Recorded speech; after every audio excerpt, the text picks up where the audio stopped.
Okay, in this tutorial we're just going to have a quick overview of the source monitor. Now we've already seen the name appears up here. Down in the bottom left we have something called time code, and the time code is comprised of 4 sets of numbers here, and the first number will indicate hours, second number is minutes, the next number is seconds, and the final number there is frames. Now that's important to understand because notice that this movie clip is set at 30 frames per second. It was recorded at 30 frames per second, whereas these AVI files which we captured were captured at 25 frames per second. So for every second of footage that we've got, this particular clip will have 30 different sections split up to comprise, almost like an animation, to comprise that 1 second of film footage. The actual length of the clip we can either see up here where it says 12 seconds and 14 frames, or as we can see down here it also tells us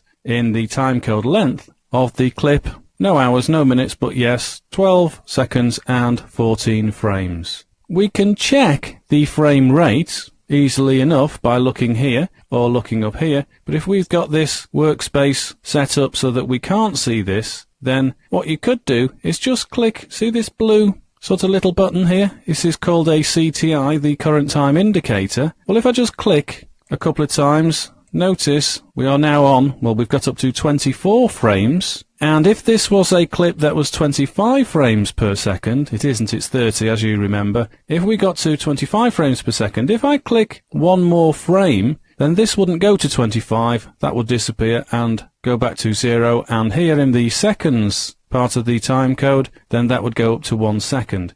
As it is, it's 30 frames per second, so let's just nudge it on a little bit further to 29 frames per second. Now, by going across by 1 frame, and I'm going to do this by using the right arrow key on my keyboard, I'll just click that now, and notice, as soon as I did, we went up to 1 second, so that we know this is 30 frames per second. Now with this CTI here, you can just left click and just drag it along the timeline here back and 2, and then that will very quickly skip through the video footage you've got. Or, as we've seen, you can just click in this sort of darker grey area at a certain point, perhaps there, that takes us to 3 seconds 24 frames, perhaps over here, perhaps over here.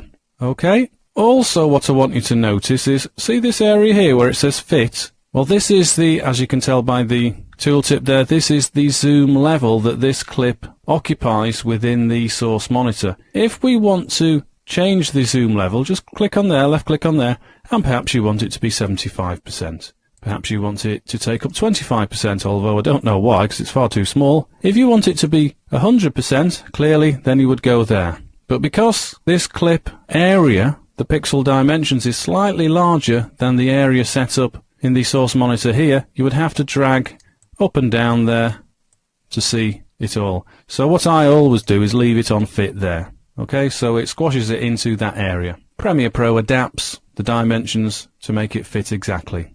You'll also notice down here we have loads and loads of buttons, and they look kind of scary, don't they? In this area here, I'm going to leave until a later tutorial, probably the next tutorial, setting in and out points. Don't worry about that for the time being. So just ignore this kind of rectangular grey area for the time being. And these buttons here, well, these are just the play buttons. The middle one there, as you can see, if you just roll your mouse over it, is the play button. And these buttons here to the left and to the right, they do the same thing as using the arrow key on your keyboard. By just, say this one, just click that, and then that takes you back 1 frame, and then again, and to the right there, let's take it 1 frame forward, and another frame forward. Okay? As the course progresses, we'll look at the other buttons. We don't need them just for the present time, but I just want to point out a couple of these buttons over here. In particular, do you remember in an earlier tutorial where I was talking about safe areas and safe zones, either for titles or for video footage? And I said that a grid would be overlaid on the screen. Well, we can't see one at the moment, can we? But if we click this button here, the Safe Margins button, just click on there, and can you now see this grey double-banded rectangular area?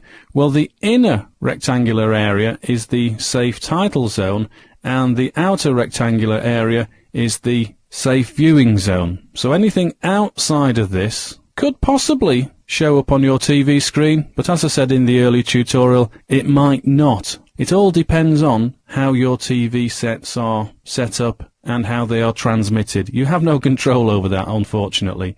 I'll just take it off for now, and the other button I want to look at is this one, where it says Output. Just click on there, left click, and I just want to drop down to this option here where it says Playback Resolution. Now, when you play back this video in the source monitor, then it might seem a little bit shaky, it might seem a little bit degraded. Well, that's because if you look at the playback resolution, it's actually set to half resolution. If I want it to play back in full resolution, clearly I would click full there. Okay? Now, the reason you might want to leave it at half is because if you leave it on full resolution, then you are taxing your computer a little bit harder. The CPU has to work that little bit harder. And you don't really, I don't suppose, need to see it at full resolution when you are just ascertaining the suitability of a certain part of the clip. Okay, so this 12-second clip, you might only want it from that point 2 seconds to maybe that point there 3 seconds. Okay, so that's quite a long-ish run through of the source monitor, but as you can appreciate, there is a lot to cover. And in the next tutorial, we'll look at setting in and out points. Okay, see you in a second.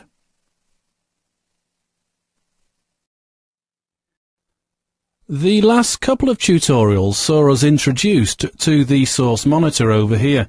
In those tutorials, we got an overview of the interface. Well, part of the interface is this little, you can just about see it, almost innocuous looking rectangular area that's greyed out at the moment because we haven't got a clip within the source monitor. However, this area here, despite its size, is quite an important part of our movie editing tools. Remember how I talked about just using sections of a full clip that had been filmed? As you know, it's good practice to film slightly more footage at the start and end of your clips. Now this is so you have that extra bit of footage at the start and end of the clip that can later have a fade added to it when it's connected to another clip.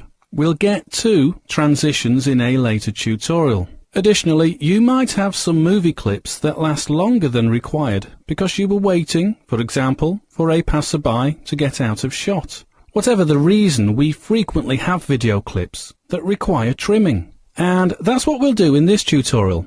We'll set a position in the clip where we want it to start, which isn't actually at the beginning of the clip. And this will be our in point.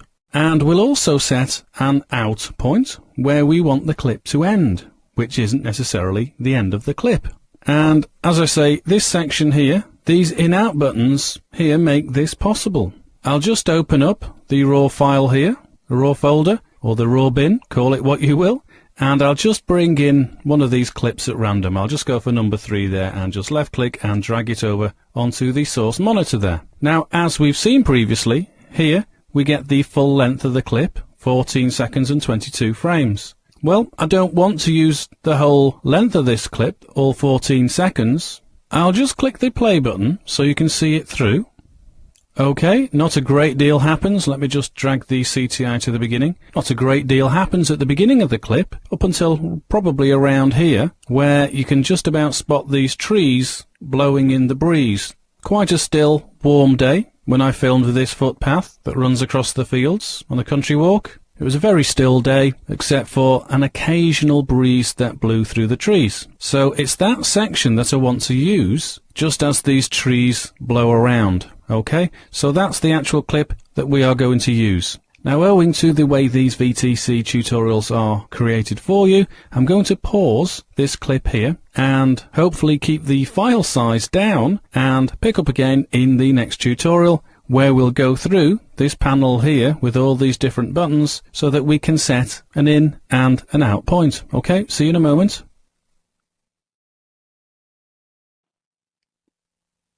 Okay, welcome back. Now, in the previous tutorial, we set up this video clip here, didn't we? And we talked about only wanting a short section of the clip. We don't want the beginning of the clip. So I'll probably go to around about that point there. Let me just click the play button. We can just about see those branches there, those leaves blowing about in a breeze. Probably, if I just left click and take it back a little bit, maybe to about there. I'll tell you what I'll do. I'll go to that point there, that position, 32.00. And these are the two buttons that we want to use more than anything else at the present time. This top one here at the top left there, that says Set In Point. So all I need to do is click there, and now the CTI is sitting right at the beginning of the clip where we want it to begin rather than the physical beginning of the clip. And we can see that this area here has been darker greyed out, whereas this strip now, the remaining part of the clip, is a lighter grey colour. And maybe perhaps I'll just left click and take it to about, oh I don't know, about there shall we say? Take it to 39. And we saw the trees blowing around in a breeze. Now, if we knew this was the in point, then we can guess, can't we? The one to its right is the set out point. Did you notice on the set in point, if you click the letter I on your keyboard, that's a shortcut to create an in point. So to create an out point, I won't click this button, although I could do, but the quickest way to do it is by using the letter O on your keyboard, and I'll do that now. I'll just click that now. And as soon as I did, then our out point becomes here. Okay, so that's how we set in and out points on a clip. So we only use this section here. Okay, right, we'll leave that here for now. And in the next tutorial, I'm going to talk through these remaining buttons on this area. Okay, see you in a couple of seconds.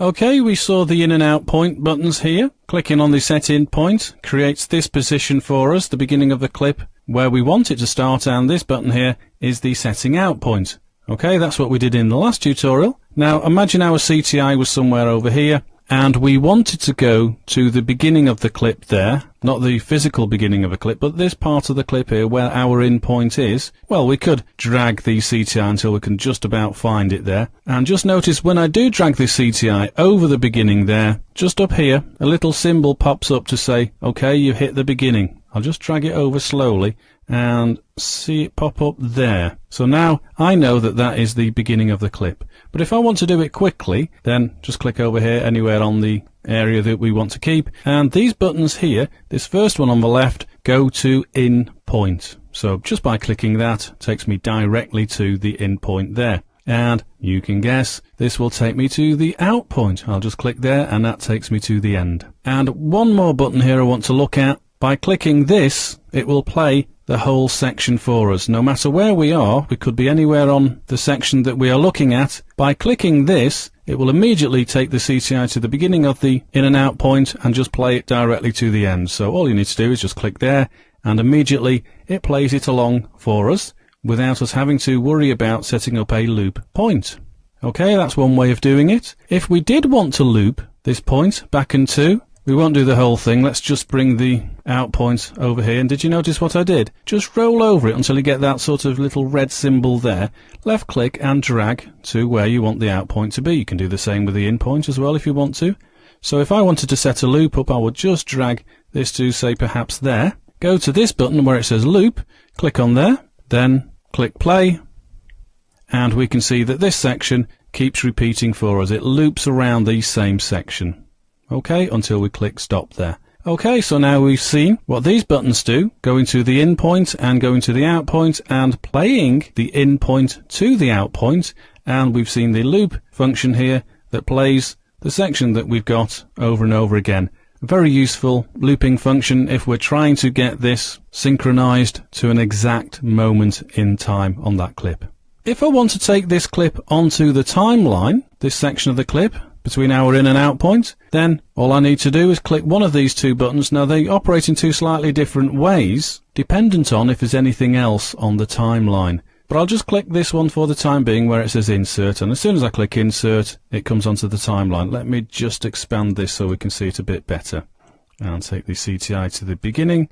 So there's our whole clip, just between the in and out points there. Just over a second. Well, it's nearly at 2 seconds there, isn't it? There's a 2 second marker and we're nearly at 2 seconds. Okay, so that, by clicking on there, that takes our in and out point section onto the timeline. I don't know if you remember me talking about it in an early tutorial, but the audio for this clip was problematic in that there was some machinery banging away in the background which isn't particularly redolent of the countryside. So let me just take this off the timeline by clicking it there and hitting delete on my keyboard. And now can you see these buttons up here?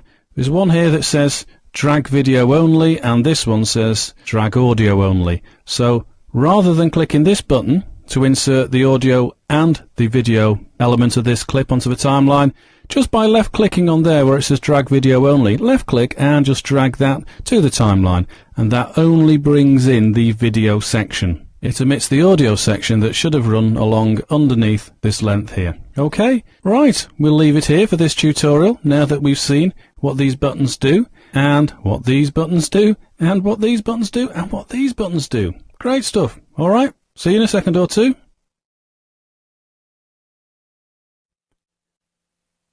In the last tutorial, no doubt you'll remember, we looked at this clip here. Let's just open it again in the source monitor. In this tutorial, what I want to do is look at, well, actually I don't want to look at, I actually want to listen to the audio from this video clip here. Now the reason I want to do that is, do you remember me saying that it was quite noisy? There was some machinery hammering away in the background, very distracting, not very good for us when we're making this film about this leisurely country walk down this path and through these trees, and just in the distance there behind those trees stop off for light refreshment and moving on for a walk round a bird sanctuary around a local reservoir just beyond these trees here. Rather than be distracted by the actual video itself, let's just listen to the audio component of this, just to remind us how awful it sounds. Do you remember how we did this? We can click on this icon here, this second one where it says drag audio only, not the first one, that's just dragging the video only. We just want the audio from this clip on the timeline down here so that we can listen to it. So I'll just left click on there and drag down to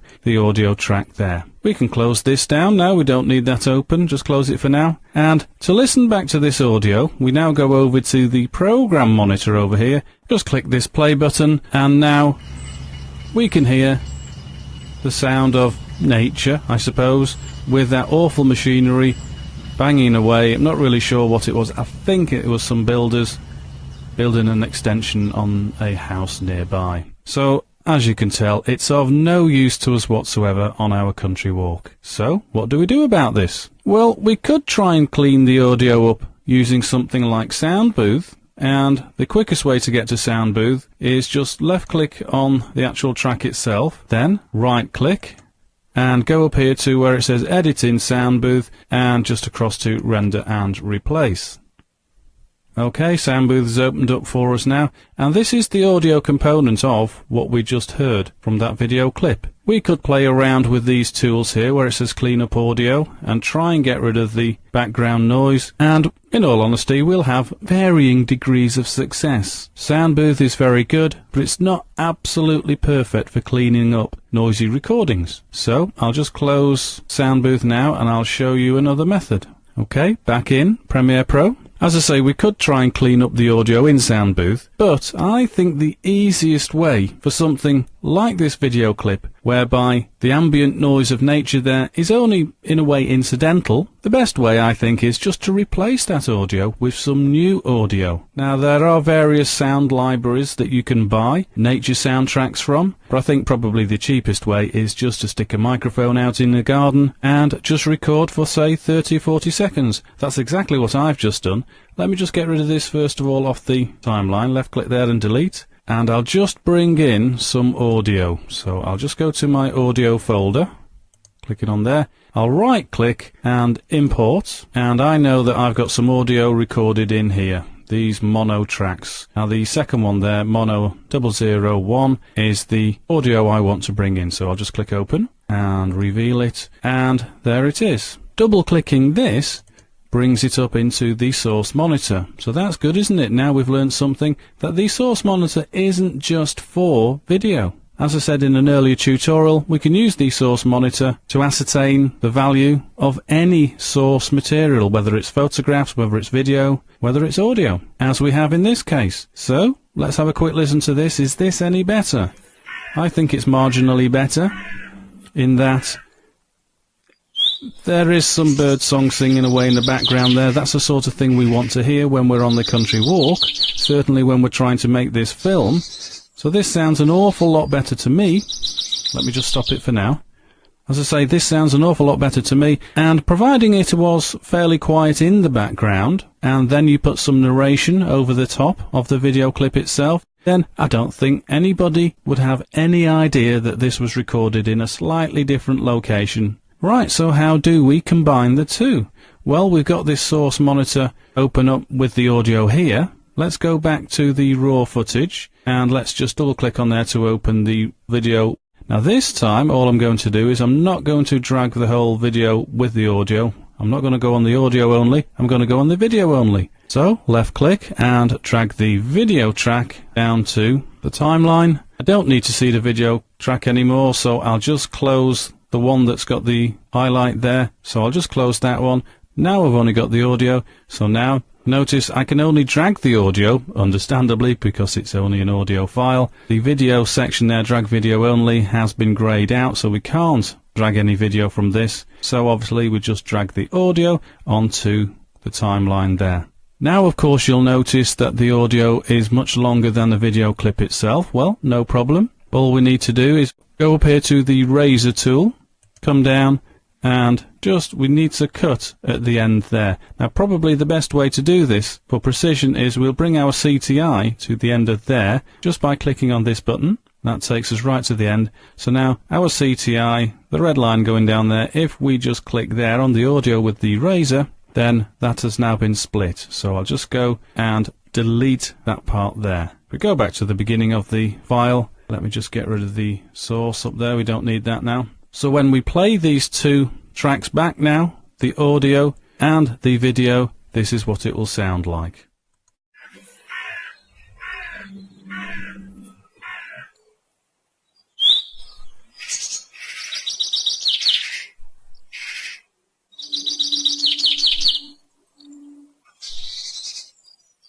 Okay, much better. I don't think anybody would notice that that's not the actual real video connected to the audio. Okay, good one. Right, we'll leave this tutorial here and I'll move on and I'll see you in a moment.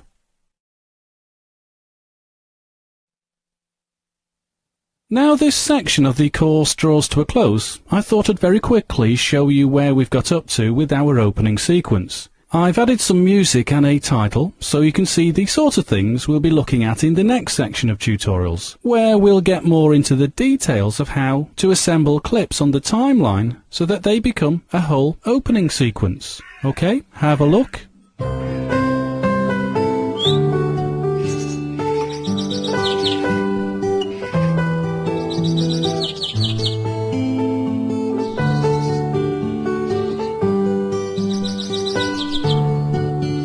Welcome to this Cheshire Pub's walking guide.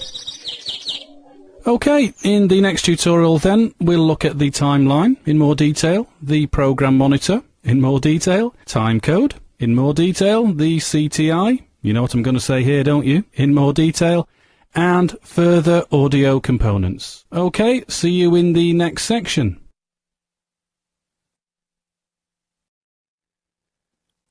This section of this VTC Premiere Pro CS5 course will deal with creating a movie, and we look first at that most important element of Premiere Pro's interface, the timeline. This is the timeline down here.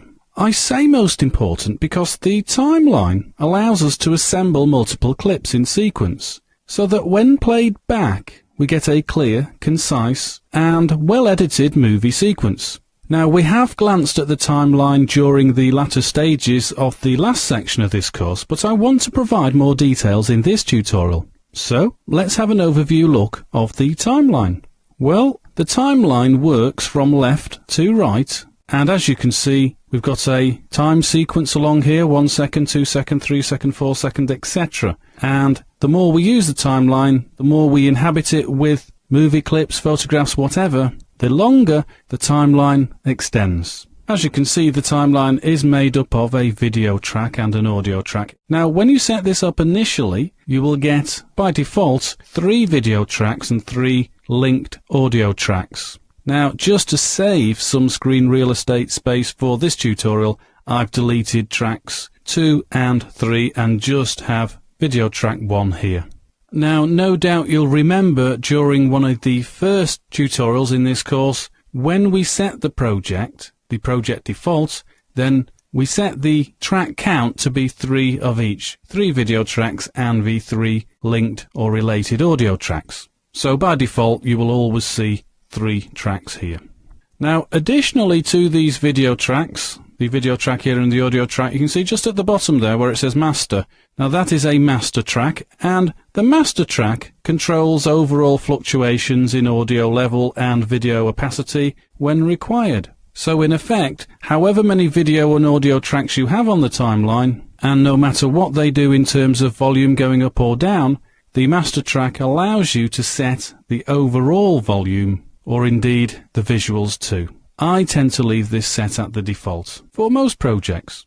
Now, unlike the source monitor up here and how it links into the timeline itself and the program monitor up here are interlocked with each other in terms of wherever your CTI is, the current time indicator, wherever the CTI is positioned on the timeline, then the project monitor's CTI is exactly linked to that position too. So, for example, if I click the CTI at some point along the timeline, maybe I'll click it on 2 seconds there, then the CTI up in the program monitor will correspond with this. It doesn't at the moment because we haven't actually got anything on the timeline. So, let's put a clip onto the timeline to see what I mean. I'll just drag the CTI back to the beginning there, and I'll just open up the raw file bin here, and I'll just drag any of these clips. I'll drag number 3 as well. Now, rather than opening it up in the source monitor, I'm just going to left click on it and just drag it down onto the timeline and let go. I'll just adjust this a little bit so we can see the end there. There we go. So the track is about 15 seconds in length, and when I click the CTI somewhere along the timeline, shall we take it to about there, 5 seconds? And in the same way as I dragged this movement button here, this movement slider, to zoom in and out, I'm going to do the same with the program monitor. I'll just grab this one here on the left there and just drag to around about, what, 15 seconds did we say it was in length? So if I take that to about there, and we got 15 seconds there. So now, if I click the CTI to about here on 5 seconds, then did you see what happened up here as well? The CTI corresponds to the exact movement here. So if I take it to 10 seconds on here, notice what's going to happen. The CTI is going to correspond and mirror the movement up to there. So I'll click on here, and immediately in parallel the CTI does up here too.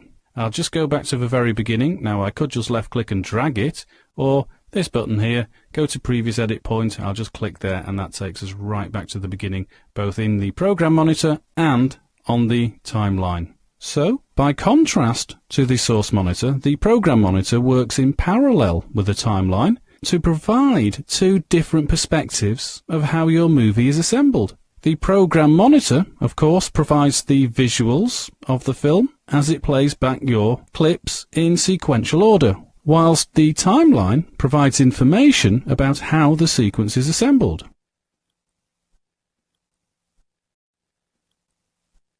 Okay, I'll show you what I mean. I'll just bring this in a little bit further to about there so I can see maybe just over a minute there, well, 1 minute and 45 seconds of the timeline ruler.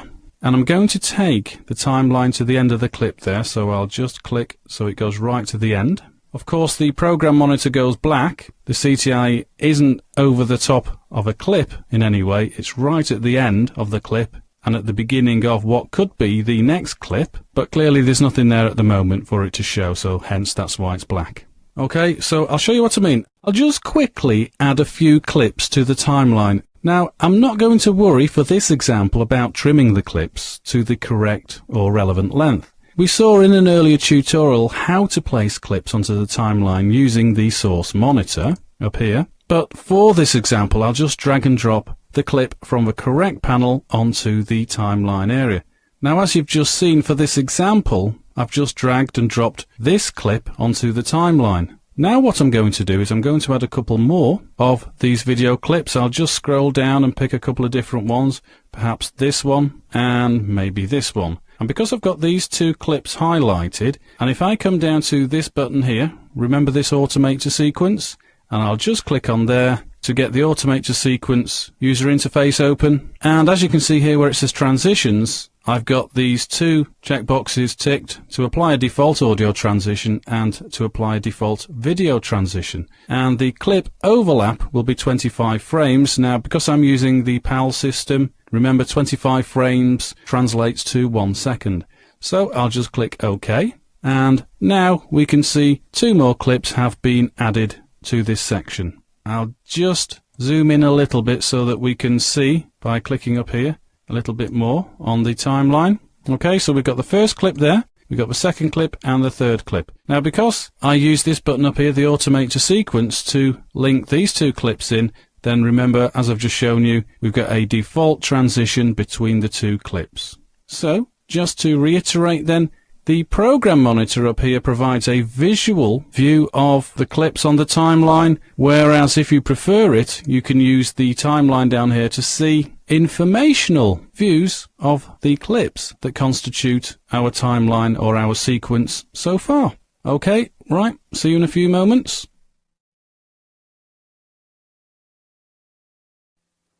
A great thing about Adobe Master Suite programs is the fact they've made them all look similar and share the same interface framed and tabbed look. Not only does this work across programs, but also within the same program. What do I mean?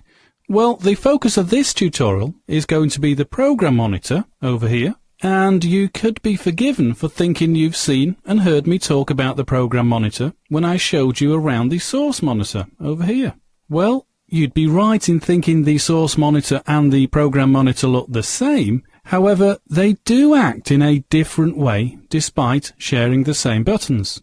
These buttons down here, which are greyed out because there's nothing in a source monitor, but this area down here does look the same as the program monitor, all these buttons over here, but they do have, despite their similarity, they do have slight differences. You'll remember, no doubt, the source monitor is used to initially sift through your raw footage and then trim away sections you don't require. And the resulting trimmed section from the raw footage is then placed on the timeline. It's only at this point, when the clip is placed on the timeline, that the program monitor contains any footage to view. And remember, the footage on display is only the trimmed sections of multiple clips. Let me just remind you what I mean. I'll just open up a raw file again. I'll just choose this first one and take it into the source monitor there, and perhaps we'll just trim here. We'll set an in point there, and maybe we'll go to there and set an out point. Now, to get this trimmed section, just this section here, onto the timeline,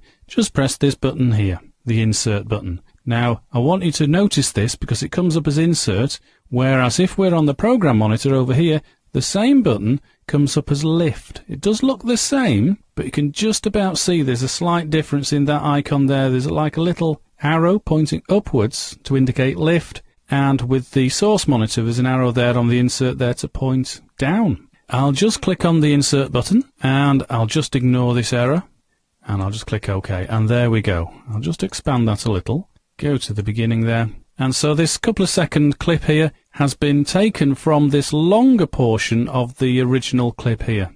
Okay, so that's how we get the material onto the timeline when we are using the source monitor. Now remember, as the timeline builds up with many clips, the program monitor allows you to view them in that order.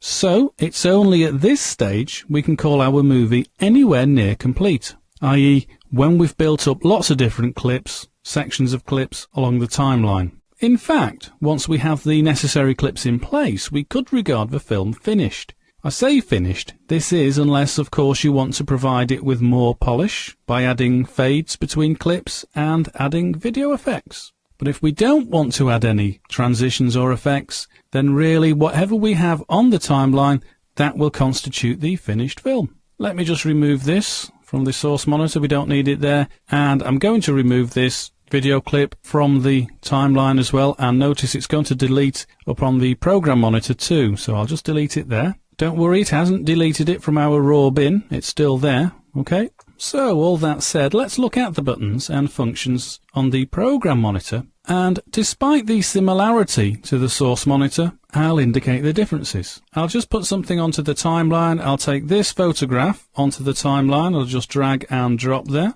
And notice now, up in our program monitor, we have this photograph here. 5 seconds long, so let's just take it to about 10 seconds. I'll just drag this over so we can see more of a timeline. I'll just drag there and go to 10 seconds.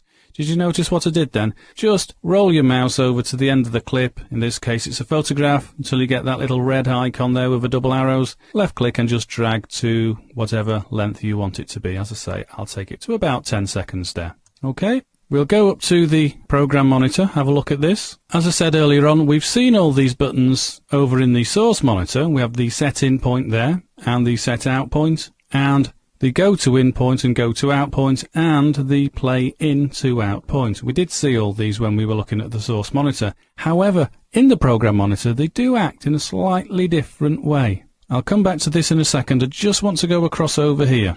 We could click here to get the safe margins so that we can see what our safe margins are, both in terms of the actual image itself, and on the inner rectangle there, that's the title's safe margin. We don't need to see that, but it is worthwhile having it there just for safety. This button down here, by the way, roll over, it says export frame. Now this is good in CS5, Premiere Pro CS5, something a lot of Premiere Pro users have been asking for a while, to be able to export a still image from a movie clip. In previous versions of Premiere Pro did become a little bit convoluted after initially being very easy, but then it got convoluted and a bit more complex in CS3, CS4. Then now in CS5, just by clicking this button here, allows us to export a single frame from a movie clip. Very useful. In fact, that's where this particular photograph came from an earlier video clip I filmed on the same country walk as we saw earlier on, but this was taken in the wintertime, as you can see by the snow on the ground. Now I just want to look at these buttons along here. Fairly obviously, this middle one there where it says play, if I just click on there, then that just plays the CTI across the timeline, and we can see it on the timeline moving along, and we can just about see it in the corner of a program monitor there moving along. Okay, I'll just go back to the beginning. We couldn't really see the CTI on the program monitor moving that much because of the way we've got the time scale adjusted. Let's bring this in a little bit so it's a little bit more like the timeline over here. Okay, if I play it again, we can see the CTI moving along. Okay, I'll just stop for now. Go back to the beginning. Right, I'll just leave it here for this tutorial, and we'll pick up again in the next tutorial where we'll look at the remaining buttons. Okay, see you in a moment.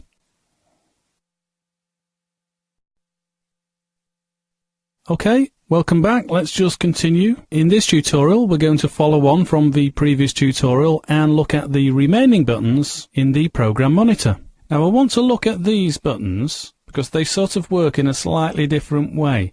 Now, imagine if my CTI was around about there and I click the set in point, and then my CTI moved to about there and I click the CTI to about there as my out point. They kind of work in the same way, setting the in and out point, but the result is slightly different. And notice that on the timeline we get this sort of bluey grey area above and below the actual clip itself. Well, if you remember in the source monitor, when I click these buttons and set the in and out point, I could then use that section and drag it onto the timeline. However, tied in with the program monitor and the in and out points, and going over to these buttons over here, the lift button and the one next to it, the extract button, if I click the lift button, just notice on the timeline what happens to this section. Remember, it's 10 seconds long. Just have a look at what happens to this section here. So I'll just click the lift button and look what happens. That middle section there was lifted away and has been deleted. So when our CTI gets to that point there, it goes blank and comes back in again there.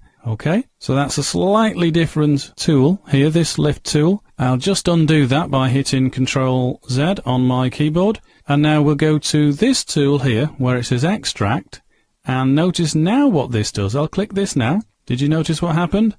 It removed that section, and the remaining section which was over here, it's pulled that in and butted it up against the first part. Ctrl Z to delete. So this section here, without us having to cut it, and this section here without us having to cut it, this section all in the middle there has been deleted, and the end section there has been dragged over to the beginning there. Let me do it again for you. I'll just click extract, and so we have that tail section there which was over here pulled over to the first part there. I'll just hit Control Z again, and I'll just go to the beginning of the clip there. Now I want to look at these buttons in slightly more detail. We did see in an earlier tutorial when we were looking at the source monitor that this button here steps us through one frame at a time. Notice the timeline here. The time sequence up here has gone up by 3 frames. I'll click it again, 4 frames, and the one here to the left of the play button steps us back. Okay, 1 frame at a time. Now this shuttle button over here underneath, if I click on that and drag to the right, and I'll just drag it slowly to the right, notice the CTI is moving along the timeline as long as I hold it down. As soon as I let go, it stops. And if I wanted to bring it back, same thing, left click and then drag to the left. The more I place it to the right, the faster it goes. Okay, so I'll do it going to the right. I'll left click and take it right to the right there, and notice how quickly the CTI shuttles its way through there. Okay, left click and shuttle it back then and let go. Left click again and just slowly move it along. Left click and go to the beginning. Okay, now just below this, see this sort of section of squares here where it comes up as a tooltip as jog? Well, if I left click on that and just slowly drag, then I can slowly drag and move my CTI to whatever position I want it to go to without it continuing moving in one direction. Okay, so it's just a jog wheel there. So we can place a CTI exactly where we want it to go to. Isn't that good? Very cool, very useful when we are searching for a particular frame. Okay, so that's the overview of the program monitor, and as I say, ostensibly it does look very similar to the source monitor, but the actual buttons themselves, they do operate in slightly different ways. Okay, good one. Right, we'll leave it here, and I'll see you in the next tutorial.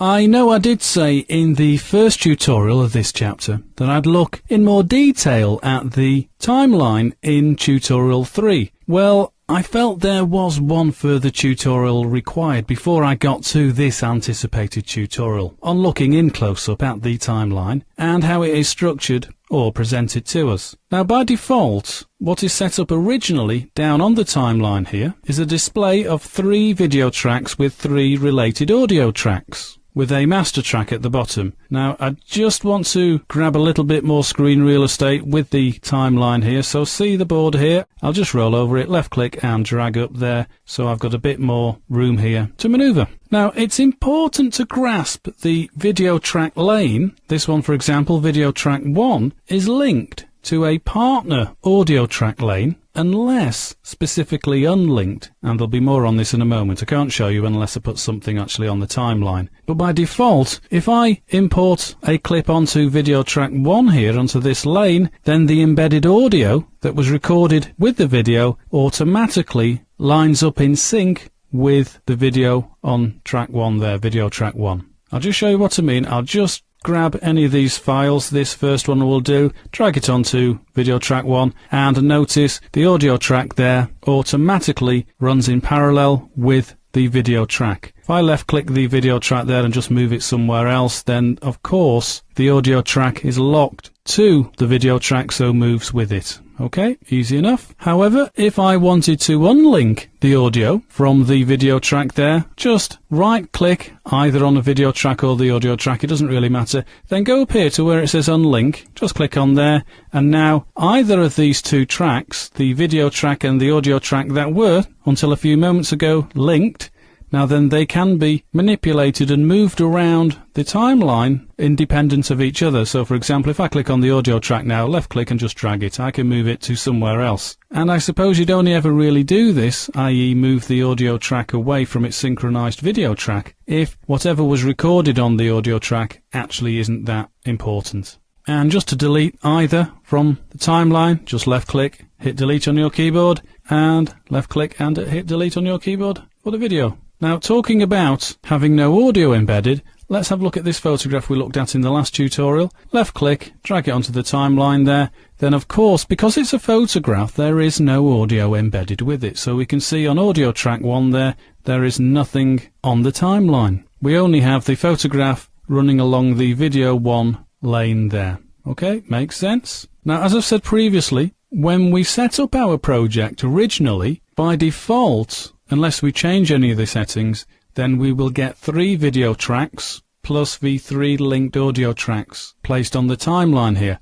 Now, because we've been manipulating and moving things around over the past few tutorials, we've only got 1 video track with its related audio track. But if we want to add any, then it's dead simple. Right click and just go down to add tracks there. Alternatively, there is another method. If we go up to the raw bin, I'll just drag this down and we'll select a different track. Perhaps this video track, Appleton Farm 02 this time. Doesn't really make any difference, I don't suppose. Left click on that, drag this to where the video track should be, even though it's not indicated that it's there yet. Just place it where it should be and let go. And then automatically we get a video track 2 placed above video track 1 and an audio track for video track 2 down here. Okay, so this audio 2 here is the linked or embedded audio track that was recorded at the same time as the video there. Now, if you're familiar with Photoshop or some image editing tool like that, then you'll probably easily grasp how these video lanes work. The bottom lane, video track 1 there, acts in a similar way to the base layer or the background layer in Photoshop. And providing there's nothing above it, then this is the lane that will always show. However, in our case, we've got this Appleton Farm 02 video track above it, so now then this shows in our program monitor up here. But if I left click on the video track and just move it over to the right there to about 2 seconds, as soon as I let go, then in our program monitor the photograph shows up because the CTI is at the beginning of the timeline. That's where the CTI is, and if I put the CTI there, then we've still got the photograph showing because the lane here doesn't alter until we get to this point here. Now, I've accidentally moved the video track to video track 3 there, so let me just grab it and pull it back down to video track 2. So I'll left click and just drag it down there. Okay, I could pretend I did that on purpose to show you how easy that is, just to move between video tracks, but it was a pure accident. Just goes to show how easily you can do that by mistake. But a worthwhile mistake, just to show you how we can move the video tracks around. So as I say, if we were to play the timeline now, this sequence along the timeline, the CTI would get to this point at 2 seconds, showing what's available here. If our head was above here looking down and our eyes were looking down through these layers, then as soon as the CTI got to this video track here, then it's at this point that it would start showing here in the program monitor. And if I just click this button here where it says go to next edit point, then that's the edit point there, the beginning of this AVI file. So now in the timeline program monitor view here, we can see the video track taking precedence. And I'll just go to the beginning, and because the beginning CTI there is the photograph, that's what we now see. Okay, we'll leave this tutorial here for now. In the next tutorial, I'm going to look at these buttons that are presented on each of these lanes. Now, they do look similar on the video track and the audio track. They do look similar, but we'll come back to how they slightly differ in the next tutorial. We'll also look at this master track at the bottom here, this master audio track. Okay, I'll see you in the next tutorial.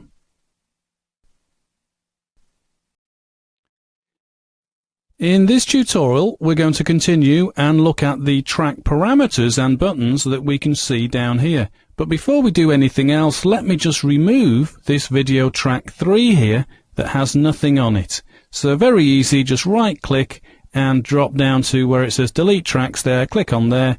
We'll get this dialog box, the delete tracks dialog box, and we are given the option to delete video tracks, so I'll click in there, and for audio tracks I'll click in there as well, delete audio tracks. All this means is, where it says video tracks, delete video tracks, all empty tracks. We could use the drop down there and choose any of these options here, but I'm only going to leave it on all empty tracks because I want to remove any of the video tracks or any of the audio tracks that are empty, i.e. have nothing on them. So I'll just click OK, and that video track now has disappeared.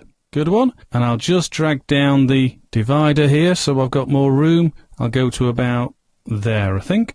Okay, so now that we've looked at the timeline and seen how it works in terms of multiple video layers, in this tutorial we'll look at the adjustable available parameters and buttons that are contained on each video and audio track down here. Now, just to remind you, when we insert a video file onto the timeline, it automatically positions itself on video track 1. And if the video contains audio that was present at the time of recording, then this linked audio gets placed on audio track 1. At the moment, because we've just deleted any empty tracks, this looks kind of confusing because we've got video track 2 here, Appleton Farm 02, and its audio track has been moved to audio track 1. Don't get confused about that. Ordinarily, that will go on to audio track 1 as it did a few moments ago until I deleted any empty tracks. And because it deleted the empty track, audio track 1, then audio track 2 has now been shuffled to audio track 1. Okay, it seems a little confusing, but actually it's not. It's just something to be aware of when you do delete empty tracks.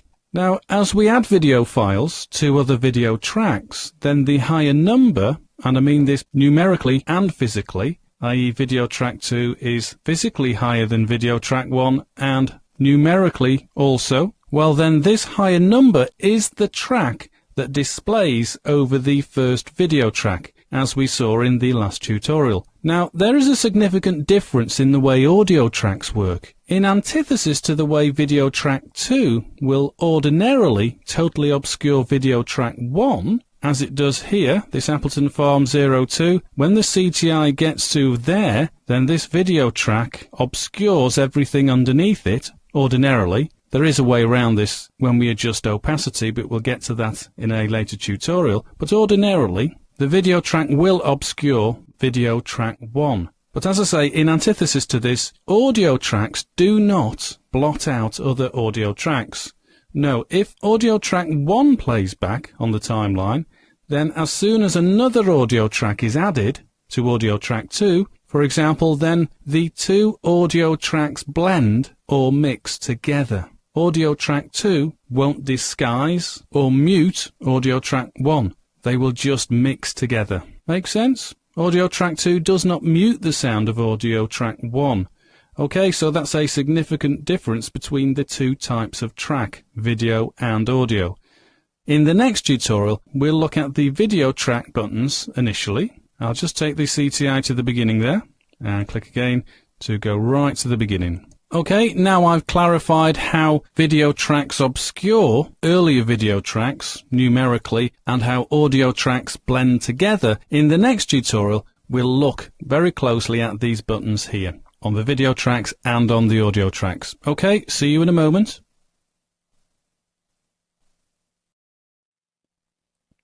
As I said in the last tutorial, I'm going to look at these buttons here that are available, these 4 buttons here, well I suppose a 5th button there, in the video track, and in the audio track too, we'll look at the buttons there that are available to us.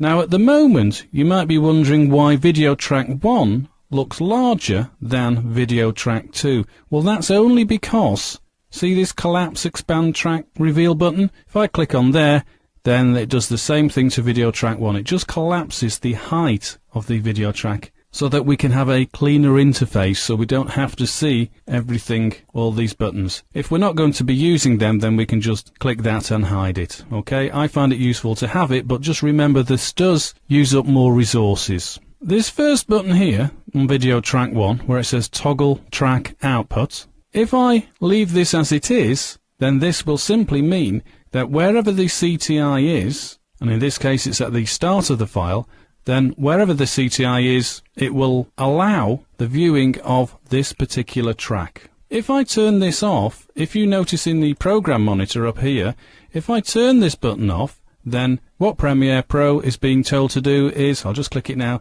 is to hide that track, i.e. don't view it. So that's why up in the program monitor we can't see anything, because at this point on the timeline then we are not allowed to see anything. So let's just toggle that back on again so that we can see it. Now related to this is the button underneath where it says set display style. At the moment on this particular track we can see like a thumbnail view right at the beginning, and in the same way, let me go to the video track here. Oh, I'll just raise that up so we can see it a bit better. On video track 2 also we can see a thumbnail view of what this clip is. but it's only at the head or the beginning of the actual clip itself. Now, if I want to alter this, then if I go to this set display style, just left click on there, and notice it says show head only. If I want to do the first option, show head and tail, then I get a thumbnail at the beginning and I get a thumbnail view at the end. Now, on this track, because this is a photograph, the thumbnail at the beginning and end is exactly the same. But with longer clips, video clips for example, let me just change this one to show head and tail. With longer clips for example, then it might well be the clip had a panning movement, so what is at the beginning of the file, at the beginning of a clip in the head, might be a different thumbnail to what is at the end, in the tail of the clip. Further options, I'll just click again, are show frames, and notice it shows a thumbnail for every time division right across the length of the clip there. You could click the collapse there and you don't see it at all. So you're not asking your computer to show these different thumbnail views as your CTI rolls along. And the final option there, show name only, just gives us the name as we would expect. Okay, I'll just take that back to show head only. Now the button to the right of it here, where it says show keyframes, well, keyframes allow us to add points along this particular line so that when the CTI reaches that point, a keyframe in the sequence, then we can alter some parameter. More on keyframing later on as we get to it. To the right of this show keyframes is this add remove keyframe here. So if I wanted to add a keyframe here, for example, let me just put the CTI there and click on there. See this? I'll just move that out your way. See this now? It looks like a little bit of a diamond. Well, that's now added a keyframe at that point. So I could adjust that keyframe, and in this case it's going to affect opacity. I could adjust this keyframe here should I need to. If I want to remove it, make sure my CTI is over it there and just click on it again and it disappears. As I say, more on keyframing as we get to that particular part of the course.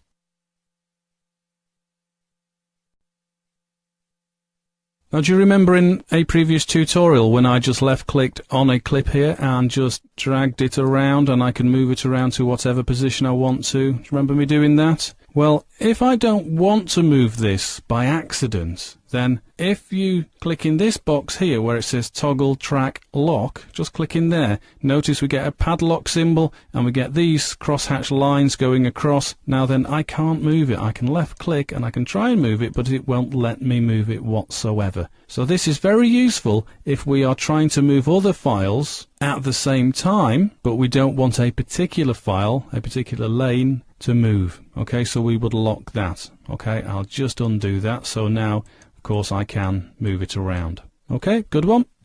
And this button up here where it says toggle sync lock, again, we'll come to this as the course progresses, but essentially at the moment, just be aware the sync lock dictates which tracks become affected by functions such as inserting new clips or a ripple delete. Now, we haven't really talked about these terms yet, so I won't go into it yet, but as the course progresses, we'll come back to this. Now, even though this says video track 1 here and video track 2, if I don't like this name, all I would need to do on this video track 1, for example, just right click and just click rename. So I will call this farm and just click away from it there, and farm becomes the name of this lane. Now, we can do the same with audio if we want to. Just right click on it, rename, and I'll call this one background. Sound effects, I'll call it SFX there. So background sound effects. Can't see the full name there, but trust me, that's what it's called. Now, in terms of the audio, let me just click on here to reveal more. In terms of the audio, these buttons act in a very similar way. This speaker icon here, toggle track output, if I click on there to make it disappear, then if I play this video track back, that means this audio track is muted. We won't be able to hear this track. In the same way as on the video track, if we click on the eye icon to make the actual visuals disappear, then in the audio track, clicking on this allows the audio to either be heard or, making it disappear there, mutes the audio. Okay, I'll bring it back. Now you can just about see this little icon here. Looks like two speakers, one facing to the left and one facing to the right.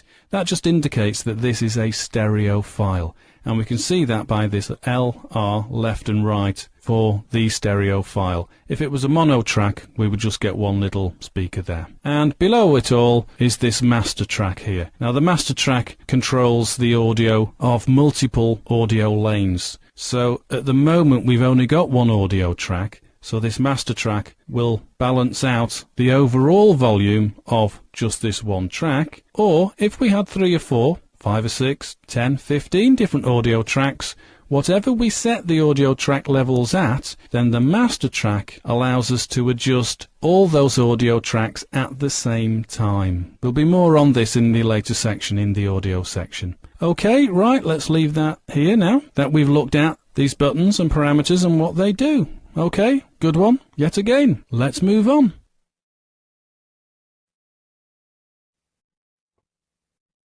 I'm going to look at timecode in this tutorial. Now, you might well ask, what is timecode? Well, you'll probably remember I briefly touched on this earlier, so I'll just cover it now in more detail.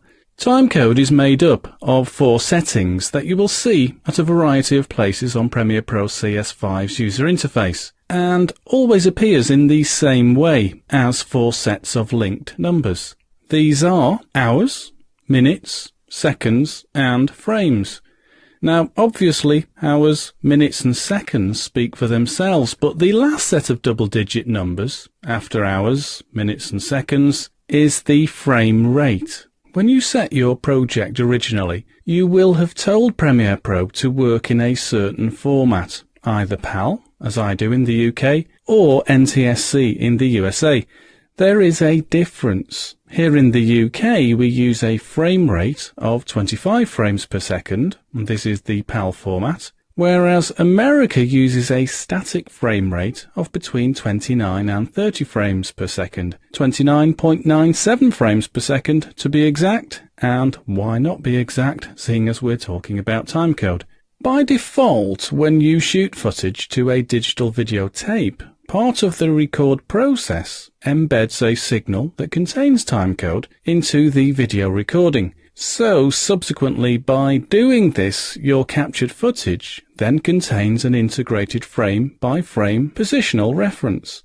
Now, timecode, I think, becomes invaluable, therefore, when you use a multicam shoot, because you'll be able to synchronize the multicam views to a frame reference for precision editing. You might decide later, therefore, that a cut from one shot to another should occur at 1 minute, 18 seconds, and 14 frames. Now, by lining up the timecode exactly, you can find this exact position and cut between the 2 different camera angles. We've previously seen how we can use the jog wheel to move to a specific frame. Well, we can also use the left and right arrow keys on your PC's keyboard to move forwards or backwards 1 frame at a time. A further example of how timecode can be useful to us is that you might have reviewed some digital video tape you recorded onto one day and ascertained that you want to import by capturing one section of the tape, one specific section, notably, for example, at 30 minutes, 14 seconds and 4 frames, and then up to 33 minutes, 12 seconds and 8 frames. Well, by only capturing this section of the tape and disregarding the remainder of the tape, then you save a lot of time and disk space not having to capture the whole DV tape. Now, if you extend this principle to a number of small sections on a tape, or multiple tapes, then you can capture a batch of clips without having to capture the whole tape. And this process, understandably, is called batch capture.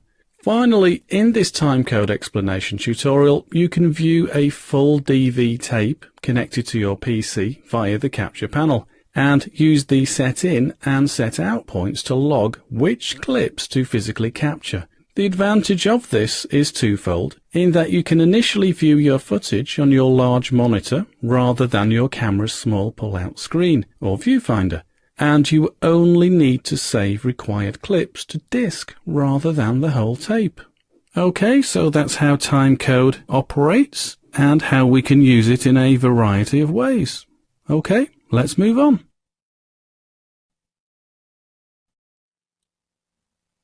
I think we're quite comfortable with video frames now after viewing the last few tutorials. We know, for example, that by using the jog wheel here, or the left and right arrow buttons on our keyboard, we can nudge the CTI frame by frame, to the right there or to the left. Or even if we use these buttons here, the step back button, we move, notice the time code here, 1 frame at a time. Or we could go forward, 1 frame at a time forward as well. Okay, and of course this is extremely useful when we need to make a precise cut in the video footage, so we can see exactly where we want to cut the clip. Now, ordinarily when we cut video footage, it's enough to just have the visual cue in the source monitor or in the program monitor, so we can see exactly where we want to cut the clip. However, there are numerous occasions, I suppose, when we need to edit or cut our film, not to the visuals, but to the sound.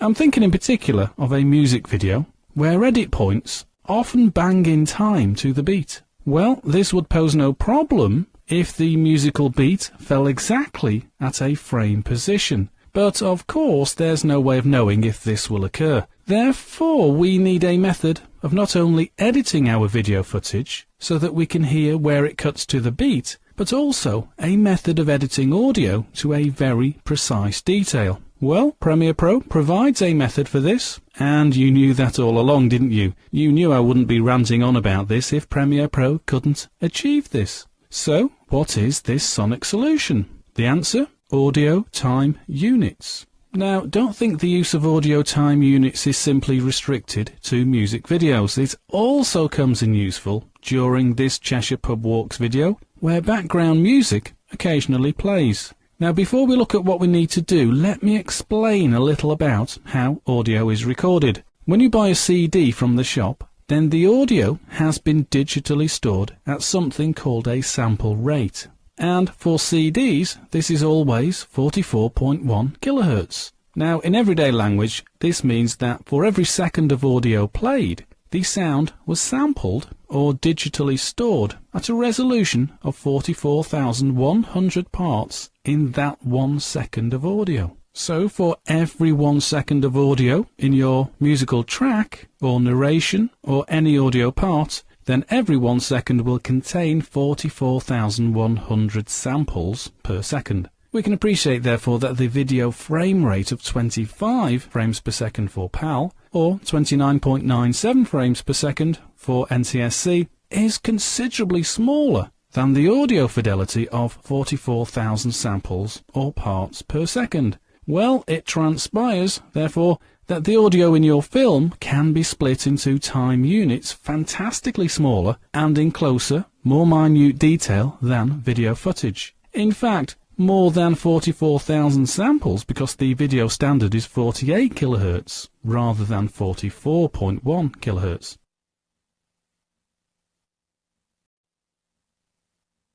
So let's look at what we do to access this sonically microscopic world of audio editing. I'll just remove this photograph, we don't need that now, and I'll add some audio to our source monitor, but you can do this in the program monitor too if you prefer. I'll just open this music bin, and this music track here I will just left click and drag into the source monitor there, and immediately you can see down here our time code is, as we would expect, separated into hours, minutes, seconds and frames. And if I was to zoom right in on this by just left clicking there and dragging to the right, then we can see that this green vertical frame here is 1 frame. So if I were to click on this step forward right button just once there, it moves forward 1 frame, as indicated by the time code there, progressing forward by 1 frame. And of course we do the same again and it goes up to 2 frames. I'll just go back to the beginning again and just drag this right out to the right again to reveal all of this music track.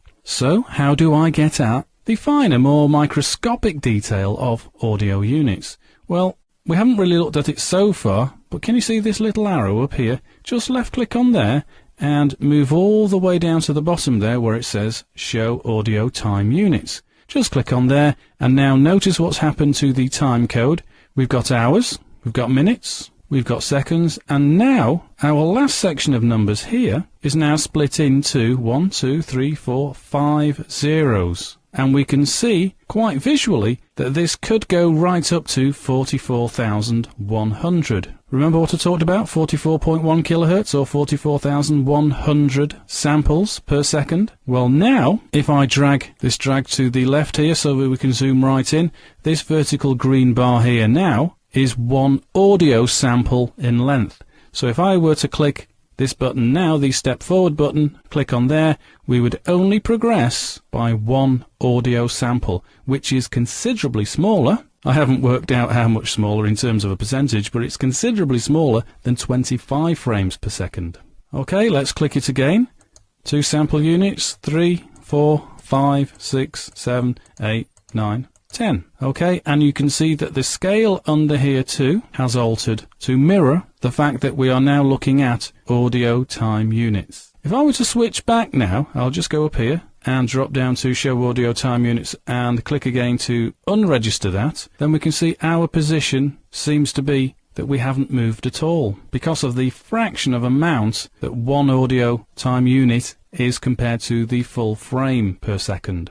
Okay, I'll just take that back now to audio time units. I'll click on there again and I'll just drag this out to the full length there so we can view the whole waveform. Now, we're not restricted to just this source monitor. We can alter the way we view the time code in the program monitor too. I'll just move over here to the program monitor and I'll just click on here now, the drop down, left click and come down to show audio time units. And we can do exactly the same thing to show the display here to show audio time units as we would expect. And of course in the timeline we can do the same. This drop down here, show audio time units, has been automatically indicated because we are now showing it in the program monitor.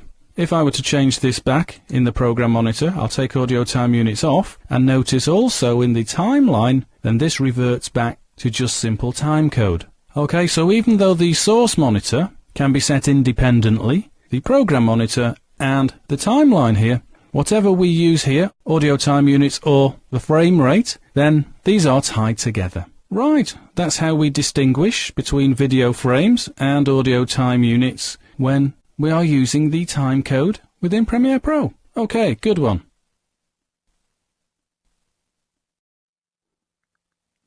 In this tutorial, I just want to go through a working example of customizing track views so you can see a consolidated tutorial that takes in the options we have available. We saw in the 2 earlier track parameters and buttons tutorials how to adapt the look of the track views, both the video and audio tracks, by clicking the hide reveal arrow down here. Clicking there hides it, clicking it again reveals it, or as the tooltip pops up, collapse and expand. Remember that? Of course you do. Well, this simply provides more room on the timeline for you to work with when you have multiple clips stacked up over various video track lanes. And of course the upside is you will get a smoother CTI scrolling across your screen. In fact, let's look at how to specify our timeline scrolling view.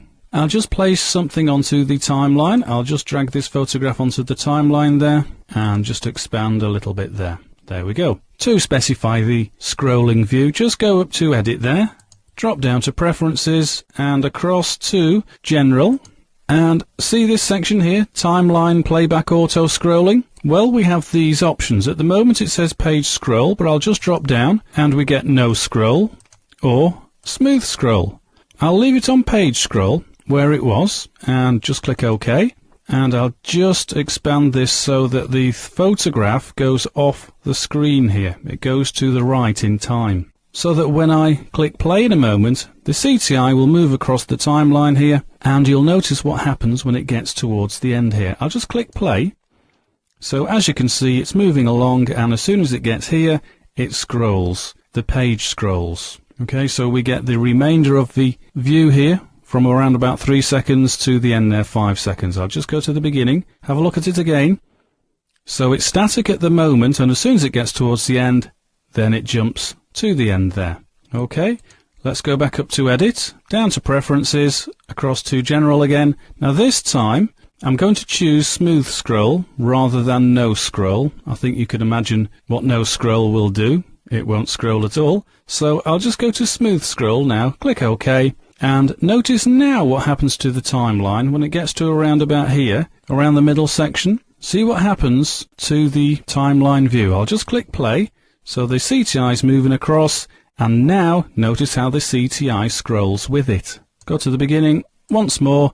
So as it gets to around about 2 seconds there, about halfway through the clip, the CTI stays static in the middle of the sequence view there, but then the photograph and the actual time across here scrolls so that we can follow the action in the center of a screen.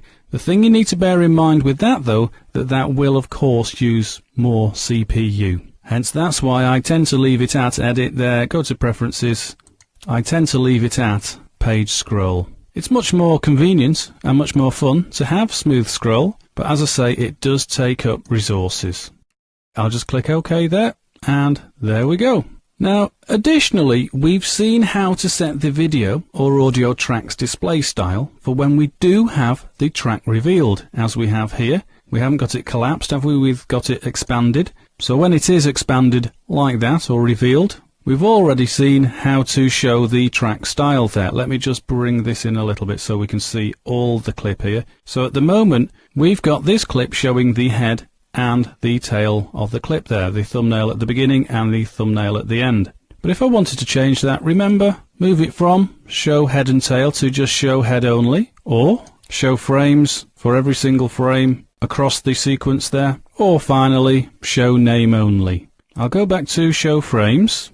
Now this of course is just for video tracks. For audio tracks we are more limited with the options. Having just, I'll just go to this audio track, having just these two views here, show waveform and show name only. Okay, subtle difference, but a difference all the same. Right, let me just remove this photograph from the timeline. I'll just click delete on my keyboard, and I'm going to bring in a movie clip, one down towards the bottom here, if I remember correctly, bridge, and I'll just drag and drop onto the timeline there, and just bring in the length there. So it's about, what, 15, 16 seconds in length there, probably a little bit longer, about 17 or 18 seconds, just over 17 seconds there as the rollover pop-up shows us, or we can see it up here as well, just over 17 seconds. Now I want the audio from this really to appear on audio track 1.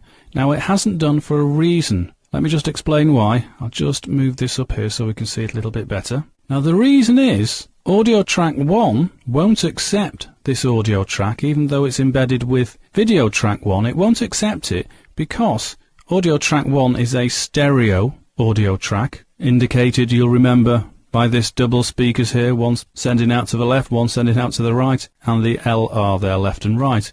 Whereas this audio track, I'll just reveal it more, has only got one little speaker to indicate that it's recorded in mono.